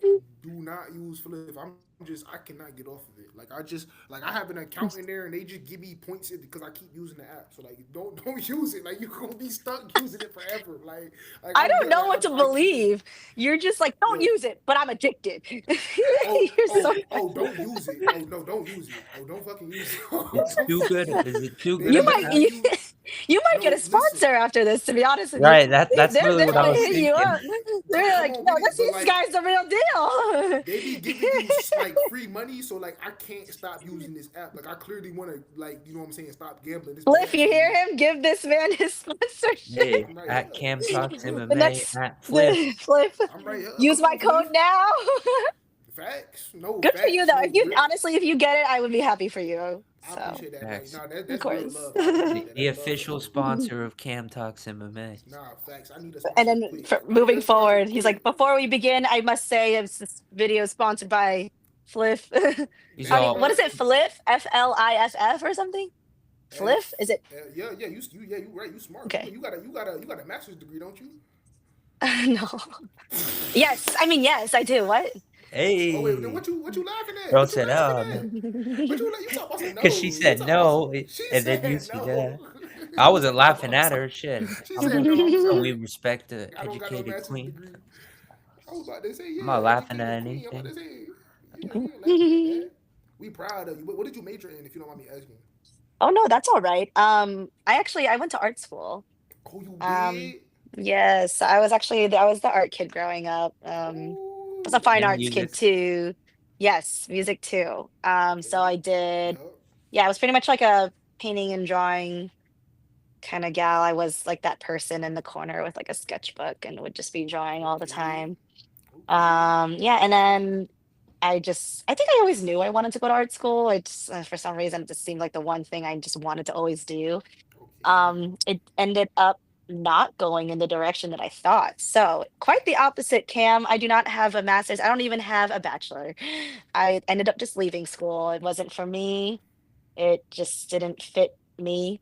And that's just when I went into fashion, retail. But now I don't know if you know what I do for work actually. PE now, right? Yeah. Yeah. Nah, nah. Yeah, Go ahead can't. and tell me. Go ahead. Go ahead and tell me. Go Um ahead. yeah, so I'm the regional operations manager for a luxury Italian brand. Okay. So, Okay. What's the brand? Ferragamo? Ooh, nice, nice. Yes. You got some on you right now? Ferragamo stuff? Yeah, I'm about to say Like, yeah you can show the brand. I mean if you want to give them like the little shout no, out. no, that's I okay. never. I'm just like I just happen to like not be surrounded by any of it right now for some Right, reason. right. That Where's part. my bag? That Hold part. on a minute. Not that That even part. that this matters. Like this is just, but Nah, I'm about to say yeah. You definitely. I'm about to say yeah. Definitely show I me. do be going through my bags. That is definitely, so this is the one. This is the one I've been using lately. Oh, that's nice. Is that your job sales that Huh? Yeah, your so jobs? we are a lifestyle brand. We carry Yeah. everything Okay. from shoes, handbags, clothing, ready Mhm. to wear, Mhm. accessories. So I Oh, go that's through, cool. I cycle through my bags though. Like, I kind of put them on rotation so that Right, I right, don't destroy right, one right. all at one time. I'm very tough on my belongings personally. So That part. I know that's right. yeah. I work Right. for luxury, but listen, I'm not a delicate individual. I think like if you're like a girl that likes MMA, I don't think like by nature I'm like not delicate at all. And then yeah, as Pete said, I also do. I'm in a band, you know that. That's amazing. That's Mhm. amazing. So like So yeah. you get into the Mhm. money, you chasing your goals, and you having fun. Best way to do Mhm. it. Best way to do it. Yeah, so exactly. Yeah. I am a master in Definitely. that actually. There you You've go. been So there you go. There you go. you've been killing it too with the your content because like Oh, thank your you. like the IRL videos that you Yep. use to like Yep. like I needed a drink Really?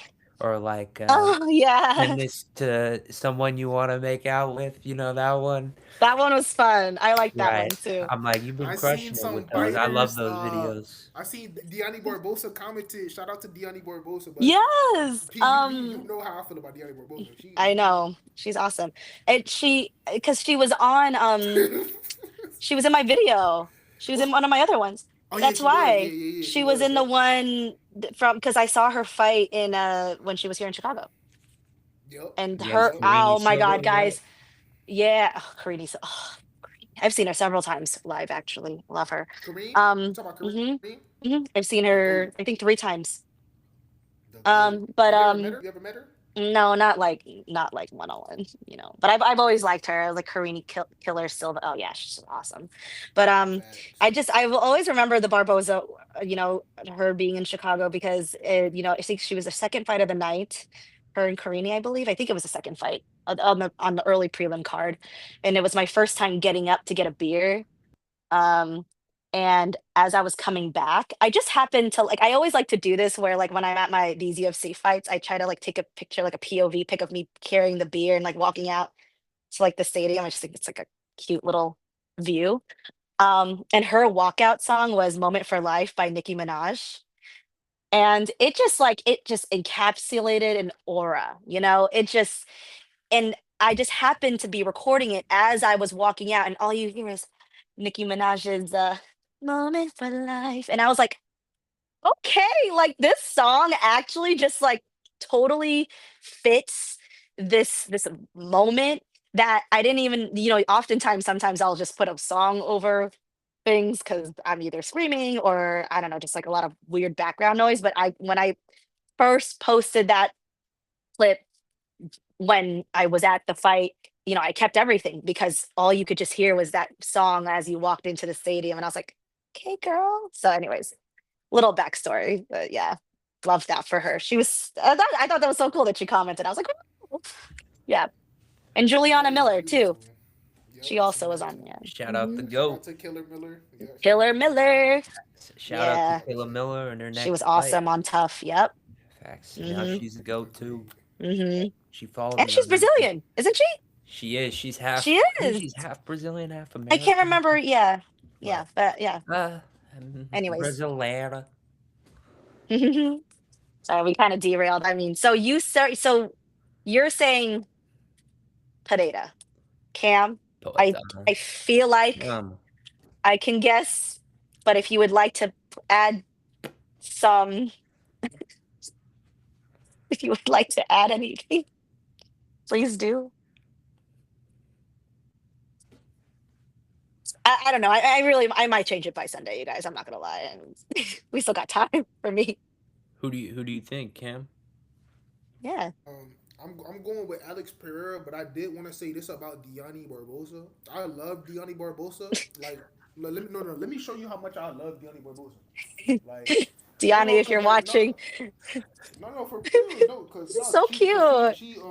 she got a card. We always be And I giving shout definitely want outs to all put it. show long. So I yeah, love so that. I got you see that Diani Barbosa right there. I got her That's rookie card. dope.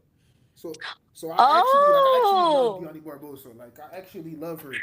But my thing is, I just don't like that illegal strike on Melissa Gatto. That's it. You know what I'm saying? Other than that, yeah. I love you, Diani Barbosa. But like that illegal strike, it's like when you, like you know what I'm saying? It's just you a pioneer, Diani. You know what I'm saying? We can't be doing stuff like that. But yeah, that's it. Yeah. I'm going with Alex It's Pineda though. valid. I'm going with Alex Pineda. Big facts. But I Okay. love Diani Barbosa though. She's amazing. Yes. Yeah, I didn't love those eye pokes that Cyril Gahn threw at Tom Aspinall, but Yeah. Or the Right. back of the Facts. head shots against Tuivasa, mhm, Right. That illegal stuff. Right. Spivak, Right. yeah. pretty much everyone he's fought. Junior Yeah. Dos Santos, elbow to Yeah. the back of the head. Well, like I said, it's only Thursday, so still got time. Now that fight is genuinely, I do think that's But probably one of it the is most on record, so I evenly can't take it matched. back. It just is what it is. Yeah, It's okay. shit, we're not judging you regardless. I mean, it's one of those ones too. I mean, didn't you pick Sean to beat Hamzat, or am I tripping? Yeah, I did. It's one of those where it's like you make the pick and then people come back like, okay, they give you your credit. Sometimes I get it right. I think it was the Sean pick. It was also the Davy Grant pick, the Paulo Costa pick. I'm just talking about recent ones where I felt like I was like, at least with the picks when we posted them, I was probably not a lot of other people agreed The with me on that minority one. of people. But then everything else tends to go up in flames, so a lot of it balances out. Hmm. Yeah, So like facts, we'll see. We'll see. facts. But I All mean, right. But that leaves us with one more, yeah, right? I mean, Yeah, one more. Oh, main event of the evening, Mr. Justin Gaethje versus Ilya Taporia. interim And if champion. you're watching, Justin, just shout Shout out. out the Gaethje family, but you know, uh, Mhm. Ilya Taporia undefeated. Mhm. You know, he's been on maybe you could say one of the most historical runs in the UFC so far. Just the way he's done it and Just ran through people. the fashion that he's done it in too is just I Mhm. mean, especially I was thinking about it the other day. Okay, so a lot of people were saying Charles was washed after he got knocked out. Then he goes and beats Gamrot, second round submission. Then he goes and 50-45s Max Holloway. So is Charles really washed or is Ilya just that good, That good. And then who else did he beat to win the featherweight championship?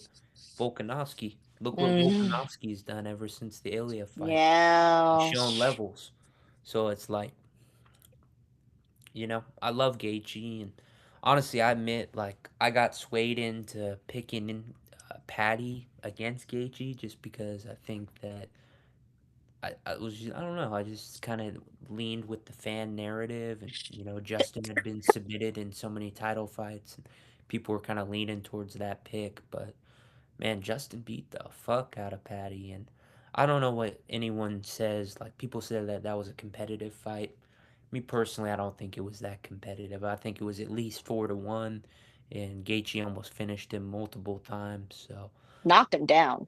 yeah, I think two or Rocked three, him. 4 times. Yeah. Two on the statistics on the UFC website, but I honestly think he had more like three knockdowns, and all that being said, I mean, I just think Ilya's too sharp. He's too clean. He's too technical. And I don't know, though, because Justin's big. He's got nice leg kicks. And that's something that could pose a big problem.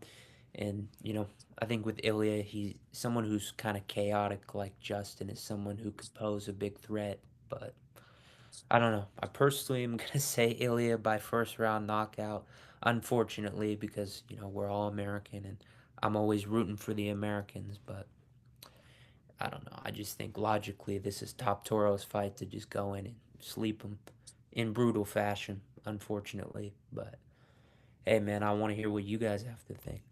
Oh, Cam, you go for it. Yes, and we can end it off with the queen for her last pick. So you will definitely finish off this. So we got the main event. We got Ilya Topuria taking on Justin Gaethje.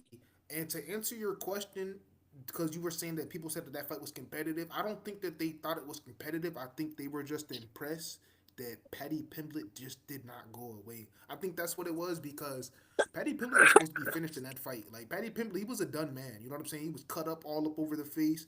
Gaethje was knocking him down, doing whatever he wanted. Gaethje put him like a front headlock at one point. Like, yo, Gaethje, what we doing?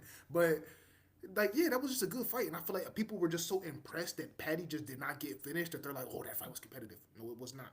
Patty just is just super tough. You know what I'm saying? That's it. He's just super tough, but Tough as he nails. can take a beating. You know what I'm saying? He can take a beating. You know what I'm saying? He can take a beating. Gaethje I don't four know, four though. to one, Patty was trying to phenomenal. argue that he did win, like, at least two, although technically one judge had it 48-47, but I don't know. Patty Wait, was that was trying a to say that split? it was a close Oh wait, fight. no, it was just close. I was about to say, oof. It was I close. don't know what I heard. Yeah, it was close, but like, yeah, no, I don't know. Gaethje had like three knockdowns, right? He knocked him down at least three times, right? It Like, was close, you know, but not like close as in like we didn't know who didn't win or who we didn't know who right? won Like type at thing. the Like, like you should have yeah. known Justin Gaethje was gonna get his hand raised. Like when Yeah. that I was yeah like, after that it fight, was Justin at the end of that fight. I was like, yeah. it was good though. Like it was kind of Yeah. like it's like certain fights like with that Bonfim fight in Bilal. You know, if Bilal just kept going for them head kicks, it was gonna be a 50-44. But it's okay though, you know what I'm saying? And Bilal still showed he was tough, you know what I'm saying? He did not get finished. Bonfim has finished people. We watched him finish Randy Brown. But with all that being said, I'm gonna keep it short and simple. Ilya Topuria is expected. Yes, he is expected to come in here and finish Justin Gaethje first round, second round, third round. But a lot of people counted out Justin Gaethje against Paddy Pimblett. I do want to say that. But we're talking about Ilya Topuria. He finished Charles Oliveira. And I call him Oliveira to put the flair on it. You know what I'm saying? He finished Alexander Volkanovski. They put Bryce Mitchell up there, but they really should have put Jai Herbert up there. Jai Herbert is 6'1" and he a lightweight, and he head kicked Topuria in the head and he dropped him. Topuria showed a lot of heart in that fight. Ever since Topuria got dropped in that fight, he ain't get dropped again. You know what I'm saying? So like Topuria is really that. You know what I'm saying? So I gotta just go with Topuria. I think he's gonna get the dub over Justin. And I'm gonna give Justin his respect because of that fight against Patty. I think Ilya gonna go the distance, bro. Ilya going the distance for Gaethje. Gaethje gonna run from him. Yes, Gaethje. Oh, Gaethje gonna run from him. interesting. Gaethje is going to run from him. He's not going to get slept on the White House lawn. If this was if this was like UFC 3 something, whatever, you know what I'm saying? Anywhere else? Whatever next one be, yeah, like if this was UFC 329, Ilya's gonna sleep him. But no, this is UFC Freedom 250. This is not. This is like a made up event. You know what I'm saying? He's not gonna get slept in a exhibition fight. You know what I'm saying? Hmm. That's how Gaethje looking at it. Gaethje going if Gaethje lose this fight, he gonna go like we was fighting outside and it wasn't even UFC 329. We was fighting at UFC 250. But Gaethje gonna run. The fight gonna go the distance. You muted Pete, but the fight is gonna go the distance. I'm trying to tell you, the fight gonna go the distance. And if I'm wrong, I'm okay with being wrong. But I got Ilya Topuria winning though, so that's my pick. So it doesn't matter how he wins, but I have Ilya Yeah. winning. But I think Okay. I'm giving Gaethje his respect that he can go the distance. But yeah, Okay. I got Ilya. Actually, I like that take. That's cool. I don't think I've heard that one. Like saying that it would go to distance that Justin would. Because it's like you like Gaethje has enough film. You know what I'm saying? He has enough film to go like, okay, I can just run from this dude. You know what I'm saying? I call hey Pete, bro. I do this MMA stuff. You know what I'm saying? I be wrong, I be right. It don't even matter. You know what I'm saying? It don't even matter. Like, what are we trying to do? This part? We trying to go viral. So yeah, you know what I'm saying? You gotta throw curveballs at the media. You know how this works. Yeah. Oh, you muted though. You muted though. You muted though. You're muted, Pete. You're still muted. Hold on. Can you There we hear me go. now? Yeah, we can hear you now. Okay, now I was gonna say Gaethje just respectfully, like he's never been a fighter to run. You know what I'm saying? Like Right, yeah, facts. it But doesn't like this is the even White that House, so take it's just like doesn't even make you kind of sense. Gaethje would rather get I knocked right. out think, rather I than will just fight, say in my opinion, personally. I will just say, It's just the White House. Like I just don't Gaethje, want to. I I think, is can't the one see it here. person. I see what you're saying, but to just to kind of capitalize on what Pete just said, yeah. I mean, when we talk about how what happened to him at 300, which pained me deeply watching that. But you really just got to give it to him because he just went into the thralls with Max Holloway and didn't flinch. Like he went in there and died on the sword. you know? But all respect. I agree with you, Pete. He does not run. He'll die on the sword before he runs. Yeah, I don't see that happening. Yeah. Although I But mean the decision is very possible. I'm not gonna say it's not possible, I but will say that well, anyways, yeah, I'll say my piece in just 2 seconds. No. no, I do think that Mm. he's gotten a lot smarter and more calculated with his fighting style, but yeah, I don't think he's gonna be able to run from it. But that being said, I mean he could always catch Ilya too. Especially, I do think size could potentially play a factor. I mean, respect to Ilya, but he's pretty small for lightweight. He's one of the smallest lightweights, even though he's the champ. But Yeah. I mean, I think Ilya's mentioned saying that, making weight for, um, sorry, featherweight was not easy for him, I think. Like, I think, what was it? Was it the Joe Rogan podcast that I was listening to that on? I think he was saying that though, that, now, like, cutting to featherweight, or sorry, to lightweight, geez, um, is just, it's better for him, healthier for him. But he is definitely on a smaller scale of things when it comes to that division because there's some big lightweights for sure. Yeah. Well, think about Jalen Turner compared to Ilya. oh my goodness, yeah. Or like Roofy, big dudes, you What know? about Tom? What about Tom Nolan? Tom Nolan big ass. Tom Nolan Yeah. big ass to give Ilya a run for We ju- his we were money. just Yeah, he talking about it. big. Like, I Yeah. mean, I think that's what makes that Yeah. division so fantastic though, right? Like you really start to see um the lightweight division I think is really when you start to see how multifaceted these MMA fighters can become when they start to really put together like their craft, and that's why still one of the most difficult divisions to be the top of, which then, to Ilya's credit, makes where he's at so much more significant and impressive, you know, for someone who, um, no, how long has Ilya been in the UFC now? He seems, I guess it's not new. He's not new, but I guess just new to the division, technically, right? But I know it's just because when he got into the division, what his debut was, uh, Oliveira. No, no, no. It was Jai Herbert. It was Jai Herbert. Then Oliveira was his second fight, and I think this will be his third fight, if I'm not mistaken, or if I don't know ball. But yeah, I think his first fight was Jai can't Herbert remember. at Might be 155. okay. Whose first fight? At at, Was his at first fight at lightweight. 155 Jai Herbert, Yeah, or that his was his first fight at one? first Hmm. lightweight fight technically, but he still Hmm. went back to featherweight after that. It was just a Right. short So yeah, his notice second fight. fight was that Oliveira title fight. Oh, Yeah. I was gonna say. Well, all right. Well, anyways, obviously, I have a lot of respect for Taporia. I think he's just such an impressive individual. He's so well spoken and just a very um obviously I just think he's one of those guys that's just got that talent. He just has it. He's like, honestly, he is just very much like Alex Pereira. He just has it, And I mean, he was kind of built into this, I mean, again, he comes from that Greco-Roman style wrestling, and then when he when his father moved him to Spain, you know, like they put him into jiu-jitsu, and then pretty much shortly after that, I think it's just when he just went into MMA. Um, and that was when he was like a teenager. So, he just has that it factor for sure. Um, and I definitely don't see him slowing down anytime soon. He's young still. Um, he's a young bull. But with all that being said, I'm gonna pick Justin Gaethje. Oh, I stood with Justin Gaethje for. I mean, I stand get Justin Gaethje for a lot of things, but I stood for him with Patty. Could go back on my picks for that one. I stood for him against Max Holloway for the BMF. That's why I was very upset, obviously. I just he's truly up there as one of my favorite fighters. Yeah, so I don't even really have a whole lot to give as to, well, why are you picking Justin Gaethje? I am gonna pull like, well, I'm just a girl and I'm gonna say that I can do this. I didn't pull it this whole discussion, okay? Every single other discussion, I was like, well, let me give you some of my reasonings. No, no, no, no, I'm not gonna give you any reasons.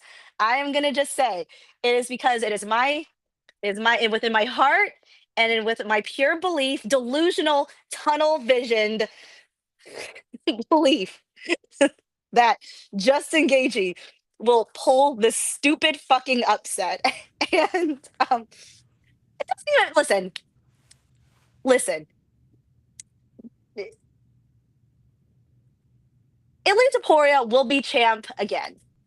So so You know just what? let If there is a just let card for my him man to go have out it. and do this Just shit, let my man have it, okay? Exactly. To your point, right? Just let my man have it. You know, God bless America. Uh, what if he let just fucks around and head kicks Ilya? Okay. and that's not even like, I wouldn't call that a what if, because he could do it. No, for You sure. know, I It's a mean, Justin for possibility. is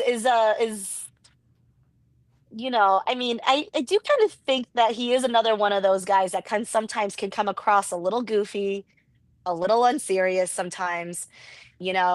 Like he wore that dress when he lost his, what was it, some kind of, he lost his, uh, Fantasy football. yeah, I you remember know, that. he likes to golf with DC, but um, but when he's in there, he, I don't put it past him. He's just a different animal, and I believe in that animal. I believe in it. It is an unhinged man in there, animal, beast. Ilya Taporia, fine, if I'm going to give anything, if I'm going to give any kind of small argument, Ilya Taporia is a cold, calculated killer. Okay? Justin happens to sit on the opposite side of that spectrum. Okay? He goes in there to die. Okay? That's it. It's not calculated. It's not even really cold. It's just like this very like Fuck it. very neutral, like death, what up kind of Yeah, vibe, you know?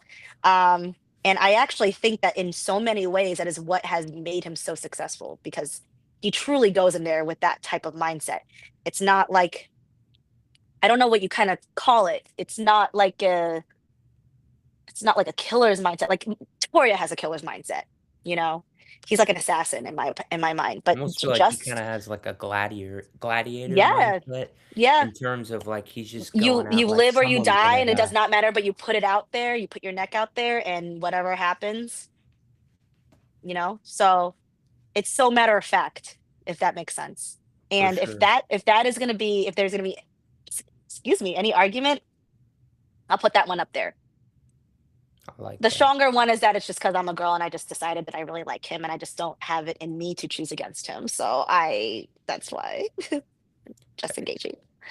And new. Mm-mm-mm. Shout out the USA You hear that, 250. Justin? Hear that?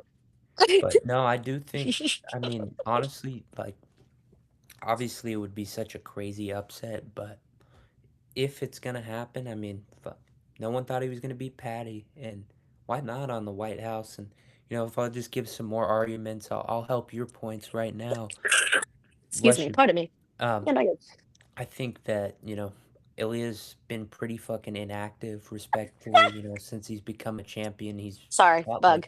I'm gonna mute my he fought Volkanovski in 2024, won the belt, then Max all the way in October, then he fought Charles last year, but it's been almost a full year since he's fought, so I do think the inactivity could help Justin potentially. I mean, you never know. Obviously, it's Ilya Taporia, but the inactivity could definitely help for sure.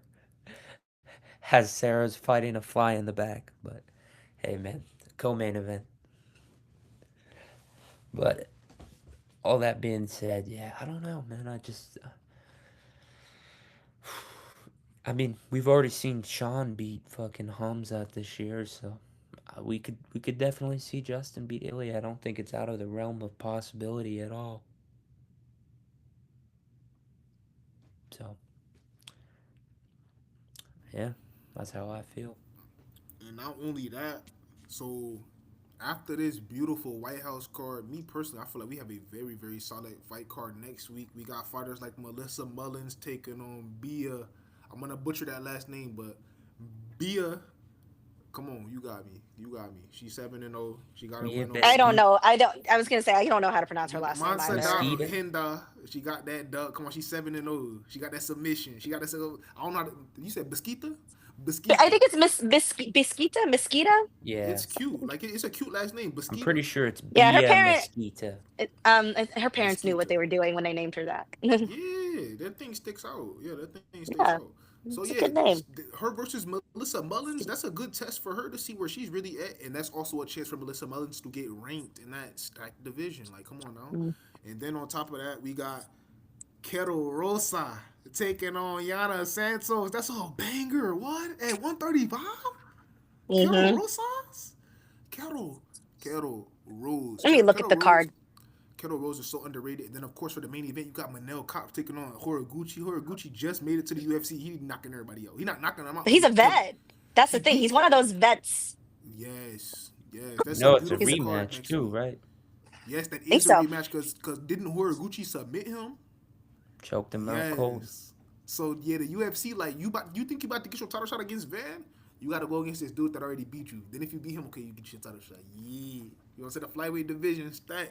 But yeah, that card is beautiful. I know you see that card, Sarah. That card is beautiful. I know you I'm see looking at it Melissa right now. Mullins. You see Oh Melissa yeah, Mullins. I totally forgot that Sterling and Kudalaba are fighting that. Oh, that's a good Navajo ass fight Sterling. too. I That's forgot. actually gonna Swamp. be a big test for I forgot. Sterling. Pretty quick Evil. turnaround for him. Sterling. He Nah, I just ain't gonna fought like lie. 2 months ago? Ewo gonna get him up out of there. Ewo gonna get him up out of there. I ain't gonna lie. That's my opinion though. We Oh, gonna that do was an early March when he prediction. won. I'm going with Ewo. Yeah, it was a little bit. It was a little bit ago. He had a little bit of time to relax, but he Yeah, submitted him yeah, pretty yeah, quick yeah. though. For some reason, March just seems, I don't know, but it And then was you my got birthday. Andre Lima, Kevin Borjas. That's a Yeah. solid fight, but yeah, And then I'm you really have hyped for that Curl Rose Vinicius fight. and Giga. It's Oh no, Andre that ain't Yeah. Fili happening. now. I thought it was Andre Fili versus Vinicius Oliveira. Oh, That's a good card. I told you that's forgot. a good card. Yeah. That's a sleeper. That's a sleeper. That's a Yeah, sleeper fight. she. And then Emil Heider and Christian Rodriguez. I'm gonna just off a whim. I'm gonna say it right now. I'm gonna say Christian Rodriguez on this one. Kevin Borjas and Andre Lima. I think I'm gonna lean. I don't know why I'm making these just choices now because we're just looking at it. Sorry, I just be Nah, it's doing all good. that. I'm about to say it's a little look ahead. You can definitely give your early prediction if you change your mind later. You know what I'm saying? No Yeah, problem I at might all. change But my nah, mind about some of my picks on Sunday. Who knows? You won't know until I post the fight card. I always post the fight card on the day of. there you Facts. go. I always do There it. you go. Yeah, I always do it the day of. I just prefer to post my predictions the day of. I Yeah. need that last final moment of like, okay, you gotta Yeah. you gotta lock in now. There's You so can't. many There's people. no going back. That Right. part. There's so many people that we know that are like, and I'm not saying this in a hating way. I'm just like they pick their fights like right at the beginning of the week, and I do I don't that think that's some. smart. Yeah. Sorry. I mean that you can have No, some I of your think it decisions definitely made, but I can don't. be, especially if you know what Mhm. you're like, you know where you're leaning right away. But I also think it's good to, kind of, like especially with these big fights, kind of just Mhm. see how the week goes because, sometimes like I forgot who it was, but I remember there was a fight, a guy, it was in Brazil, and one of them had like a broken hand, and we saw it at the weigh-ins. It was really bad. I think it was last year, if It I'm was not Lucas mistaken. Almeida. That was Lucas Almeida versus Michael Aswell. I remember that off the Yeah, top of and my dome. we all saw Really? that I don't remember that broken hand. actually. Yeah, Yeah, we all Almeida, saw his that, hand was and it's broken on the like, scale. I don't know, Yeah. just with Damn. certain things like that, and there's certain tells, especially throughout like a big fight week, you'll see on like embedded, or if you're there in person, you can see, I in the think you media just sometimes need to that week, the week leading up can determine a lot. for sure, It can. especially with a big That is card. actually so smart, P. I didn't even realize that you was breaking down all that stuff. That's so smart, and that you as well, Sarah. That's very smart. Yeah, Like y'all are I breaking think down all. about Yeah, that that's smart. stuff. I'm like, you know, like you never know what they're going through, and some of them are injured and shit going into it, and Mhm. obviously a lot Right. of them are, honestly, A almost lot of They them might are. everyone. look shitty on the Yeah. scale. You know what I'm saying? They might look real shitty on the scale. Like yeah, like you just A said, they bad might weight get on the cut. scale. Mm-hmm. There we go. Right. Yep. Bad Exactly. rehydration too after the weight Yeah. cut. We've seen how that can really affect people, especially this year. I mean, I feel like this year's been a year of really bad weight misses. A lot of weight misses, Yeah, for sure. And which, this which Smotherman, is, oh, I know, which is a literally shame. the It's first sad. card of the year. Yeah, poor guy. Oof, that was I bad. know. And then his fight last or 2 weeks 2 ago weeks ago. Yeah, hasn't been the best year in that household, but you know, that household. saying some prayers to the family. That household is crazy. Oh, goodness gracious. That's funny. I'm sorry. Oh, that household. Uh, Diabolical, man. we always be joking on Oh, this shit. Always just throwing out that is jokes left so and right. funny. I love that. Oh man, but I know it's probably getting late for everyone here, so maybe Yeah, we should well, this start was fun. wrapping it up. But I'll let Yeah. Cam Talks give his shout outs because he always Oh likes to yeah, shout everyone out. absolutely. Yes, I love how at the end of every pod, if you watch the pods, because this is So this is a episode pod. 11. Yes, This is a pod. yes, Okay, correct, cool. confirmed, confirmed. I mean, yeah, it's a pod. Didn't it feel like a pod? Would it feel like a conversation podcast? I just Yeah, it's like a I pod. just didn't know. I don't know. Okay, I was okay, okay. this is my first time ever. Really, this is your first time? And how First long I've you been never doing? done this. And you've been doing Well, MMA content for a long time, like a couple years. no. I When mean, you I've start been a doing MMA content, fan. right, right, right. Okay, okay, Okay, well, I guess I would start to if I were to consider what I can like if I were to think about what's considered MMA content, I would say posting my fight cards okay, consistently okay. since It's since actually I know it for a fact because I actually looked back when I started to do it every single fight card. 314, Miami 314. 314. So then since Miami Oh, 314, I Last have April. not, yes, I have not missed a single fight card that I post. So that's then that was amazing. the first time of really doing it. But I didn't really ever start to post like anything about, of course, like my reels. I literally just started doing that like a month ago, right? Because I was just shy. um, but I guess like being part of the community, um, and everything. I guess I mean, of course, yeah, I mean, I'll post like I'll post some like highlight stuff, repost reels and things like that, but this is really the first time of anything like this for sure. Um, So you liked it. You liked it. You think it was I good. did. I had a lot of fun. Thank you for having That me. is amazing. I No, hope that thank you you guys for had fun coming on. too. Thank you for Thank coming you. on. No, this was Oh, amazing of course, I had a because lot of what fun. I was gonna say was to get to my Hmm. shout outs now. This is episode 11, Sarah. We did Mm. 10 episodes. It's just me and Pete, nobody else. You were the first guest. It was supposed to be you and Ty, Really? but it was you, and Yeah, this Oh, was amazing. So you'll I do always want to be the give a first big guest on special, this. special oh. thank you and shout out to you. Make sure everybody follow Sarah on Instagram at spicy_peanut. For me, that's the goat. You know what I'm saying? You can find her in my followings or you can find her in CP's following. Just know, you know what I'm saying? She be doing her thing. You probably already seen her content because she didn't went viral. You know what I'm saying? Facts. Not only that, Goodness. but But shout out yes. the band. Excuse me if I Oh yeah, if yeah. I Shout out your butchered the band, name. Oh, Joe. Hip please. Martyr. Shout out your band. Hip martyr. Hip Hip Hip Martyr. Martyr. martyr. Excuse me. Hip Oh, Martyr. guys, Shout thank out the you. band, and if you're a Chicago local or native, definitely check them out. Doing big things, So, a well-versed woman she is. You Facts. guys are so Absolute sweet. I facts. had so much fun. This was a great conversation. I loved hearing your guys's takes. Um, I really thoroughly enjoy being able to, talk in depth about these fights, not just main card stuff, even though this is just a 7 fight card. But I do know that if this was like any other fight card, we would going in on prelims as well. And I enjoy Facts. that we could speak Facts. on these things um, with real intent, Yes. Yeah, that with part. real intent. So That yeah, part. this was a lot of fun, and I really do appreciate you guys having me on here. And yeah, I hope we could. You are I the would love to best. do this again. Yeah, no, I was literally just gonna say I was we'll about have to to say, definitely do it again. yeah, I'm about to say anytime, any place. You know what I'm saying? Anytime, any place. But yeah, this was Yes. amazing, and I appreciate you coming on so much, CP. You know what I'm saying? You the goat, you the brother. This wouldn't be possible without you. You know what I'm saying? CP is really the man. Without CP, you know what I'm saying? We don't Hmm. know how we don't know where we be at right now. Like we probably just be, you know what I'm saying? We still be watching the prelims. Yeah, we I don't know still if I be give that watching Yeah. the much credit, but prelims. I'll take it. I'm Well, I sure will Nah, say, y'all fact, see, we will be still you've be doing watching the always, great. prelims. yeah, I think ever since Pete and I like connected, he's always been super encouraging and positive of like being like, yeah, like just do a pod or like put yourself out there. Yeah, So I really appreciate you for always also like including me in like your collaborations. And I always think that's like so much fun. Um, and Cam, of course, like your positivity. I love your enthusiasm. I just like you're like really fun. And I think a great energy in our chats and our conversations as well. So you guys have made it super, just like just, yeah, it was very easy going, easy. I loved it. Thank you guys, Of both of course. you. I want to Appreciate show that. off a couple of things though. This is fun. I have this little go coaster that's ahead, like go right Yeah. ahead. it's like little UFC Oh, that's coasters. smooth. Oh yeah, that's That's dope. actually smooth. I fuck Thank with that. No, you. that's actually really fucking Thank smooth. Like you. I I like that had a lot. I like that a lot. my That friend's is brother smooth. had a laser cutting machine and Uh huh. he was like, "What do you want?" And I'm like, "Oh, I know exactly what the fuck I want. Is this even a question? Is this even a question? I want UFC." They did a And hell of a then, good job too. right? Shit.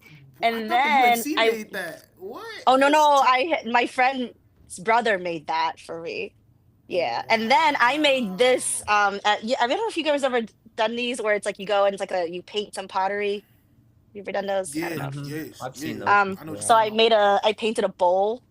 Um Okay. Shit. I have a lot of crap in here, but I painted it the red interior and then I had to put the lettering on. It's a little crooked in some areas, but as best as I That is could. So it's my cool. little UFC bowl. That is That's really it. cool. I just felt the need to share that because I never get to show people my cool UFC swag. No one seems to care, which is That so is weird. so No, Why does that's no one cool. dope. care? Yeah, you know we care. That is I know. I was like, cool. these two won't care.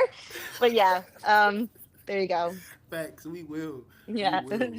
that's it. Oh, Pete, That's all Pete, I hold felt on, like Pete. sharing. Since we on the pod, I have to show you something. Stay right there. No, I have to show Pete Did you have something. any more shout outs, by the way, Cam? I'm sorry, I didn't mean to cut you off. Did I already do my shout outs? I think I already did them. But now I have to show Pete this though. I'm about to say shout out to Pete. Yeah, shout out to Pete. Yeah, that's my shout out. But yes, I have to show Pete this right here. Well, I think I know. I think I sent you a picture. I might be slow, but I want to show it to the pod also. You see that? Amanda Hebas. Yes, Ooh, wait, I sir. want to see. Give me Oh 2 seconds. yeah. Take your time. But Shout yeah, out the He Boss that's team. that Amanda Hebas right here. Let's see. There's another one I want to show you too. Let's see. That beautiful Alexa Grasso. Ooh, Yes, sir. But yeah, let me that see. Amanda Hebas. Oh yeah. I'm about to say. Let me show you that Amanda Hebas. Yeah, that's that Amanda Hebus. Yes, that's all for CP right there. That's Amanda Hebus. That's his favorite fighter. Oh, About to say cool. CP has done so much for me, so yes, it's the least I can do I is love it. definitely And give then it can I up see for the other Amanda one? Hebus. Grasso. Oh yes, absolutely. Yes, this is the Is Alexa that your Grasso right bunny? here, This is my right guinea next to pig. Joanna Oh, J. your Ooh, guinea pig. I love the Joanna, actually. Oh Yeah, oh shit, yeah, that's right in your cool. face, and then the Werner Jandarobe is at the bottom. So yes, Is that who's he wants definitely. it? Johnny Roba? Yeah, the bottom. Yep, Werner Jandaroba. Yep, Werner Vina Jandaroba. That's a Gengiroba. But nice. That's a yes. nice collection you got there. Thank you so much. I really Vina appreciate it. I'm Kakara just trying to inspire Gengiroba. to be like Lethal and Caleb. You know what I'm saying? They got them crazy card collections. Lethal. I'm trying to get just like them. And yeah, Yeah. shout out to y'all. Y'all are the best. I appreciate this. This was like very Mm-hmm. easy. You know what I'm saying? But yeah, No, you're this the was very best. easy. And Mm-hmm. you know, I had shout so out to much all my fun. people. Yep, Facts. always. No, shout out. Yeah, I Shout out. can't wait. I'm very excited. This is gonna be so much fun. This is gonna be a very patriotic weekend because USA and Paraguay. Yep. Yeah. Sorry, Tomorrow. geez. Tomorrow soccer, and then Sunday Amen. Freedom 250. So it's gonna be a lot of fun. Facts. I'm a lot of highly anticipated fights. I'm very excited to see how these will pan out. So cool. We'll Amen. wait and see. All Well, right, guys. I shout know. out to you guys both, and shout out to everyone out there watching. Shout out to homie AJ MMA. Shout out to Mhm. homie Victor, the goat of dogs. If you know, you know. If you don't, You sorry. don't. And, you know, Victor's the cutest. of course, a special shout out to Andrea. Always, the Hmm. real goat of you know one of my closest friends. I'll say Mia Moore. So you know, I hope everyone check out her brand, Almighty MX.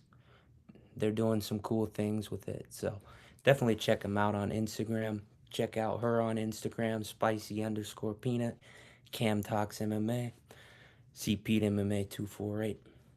Always. And we out.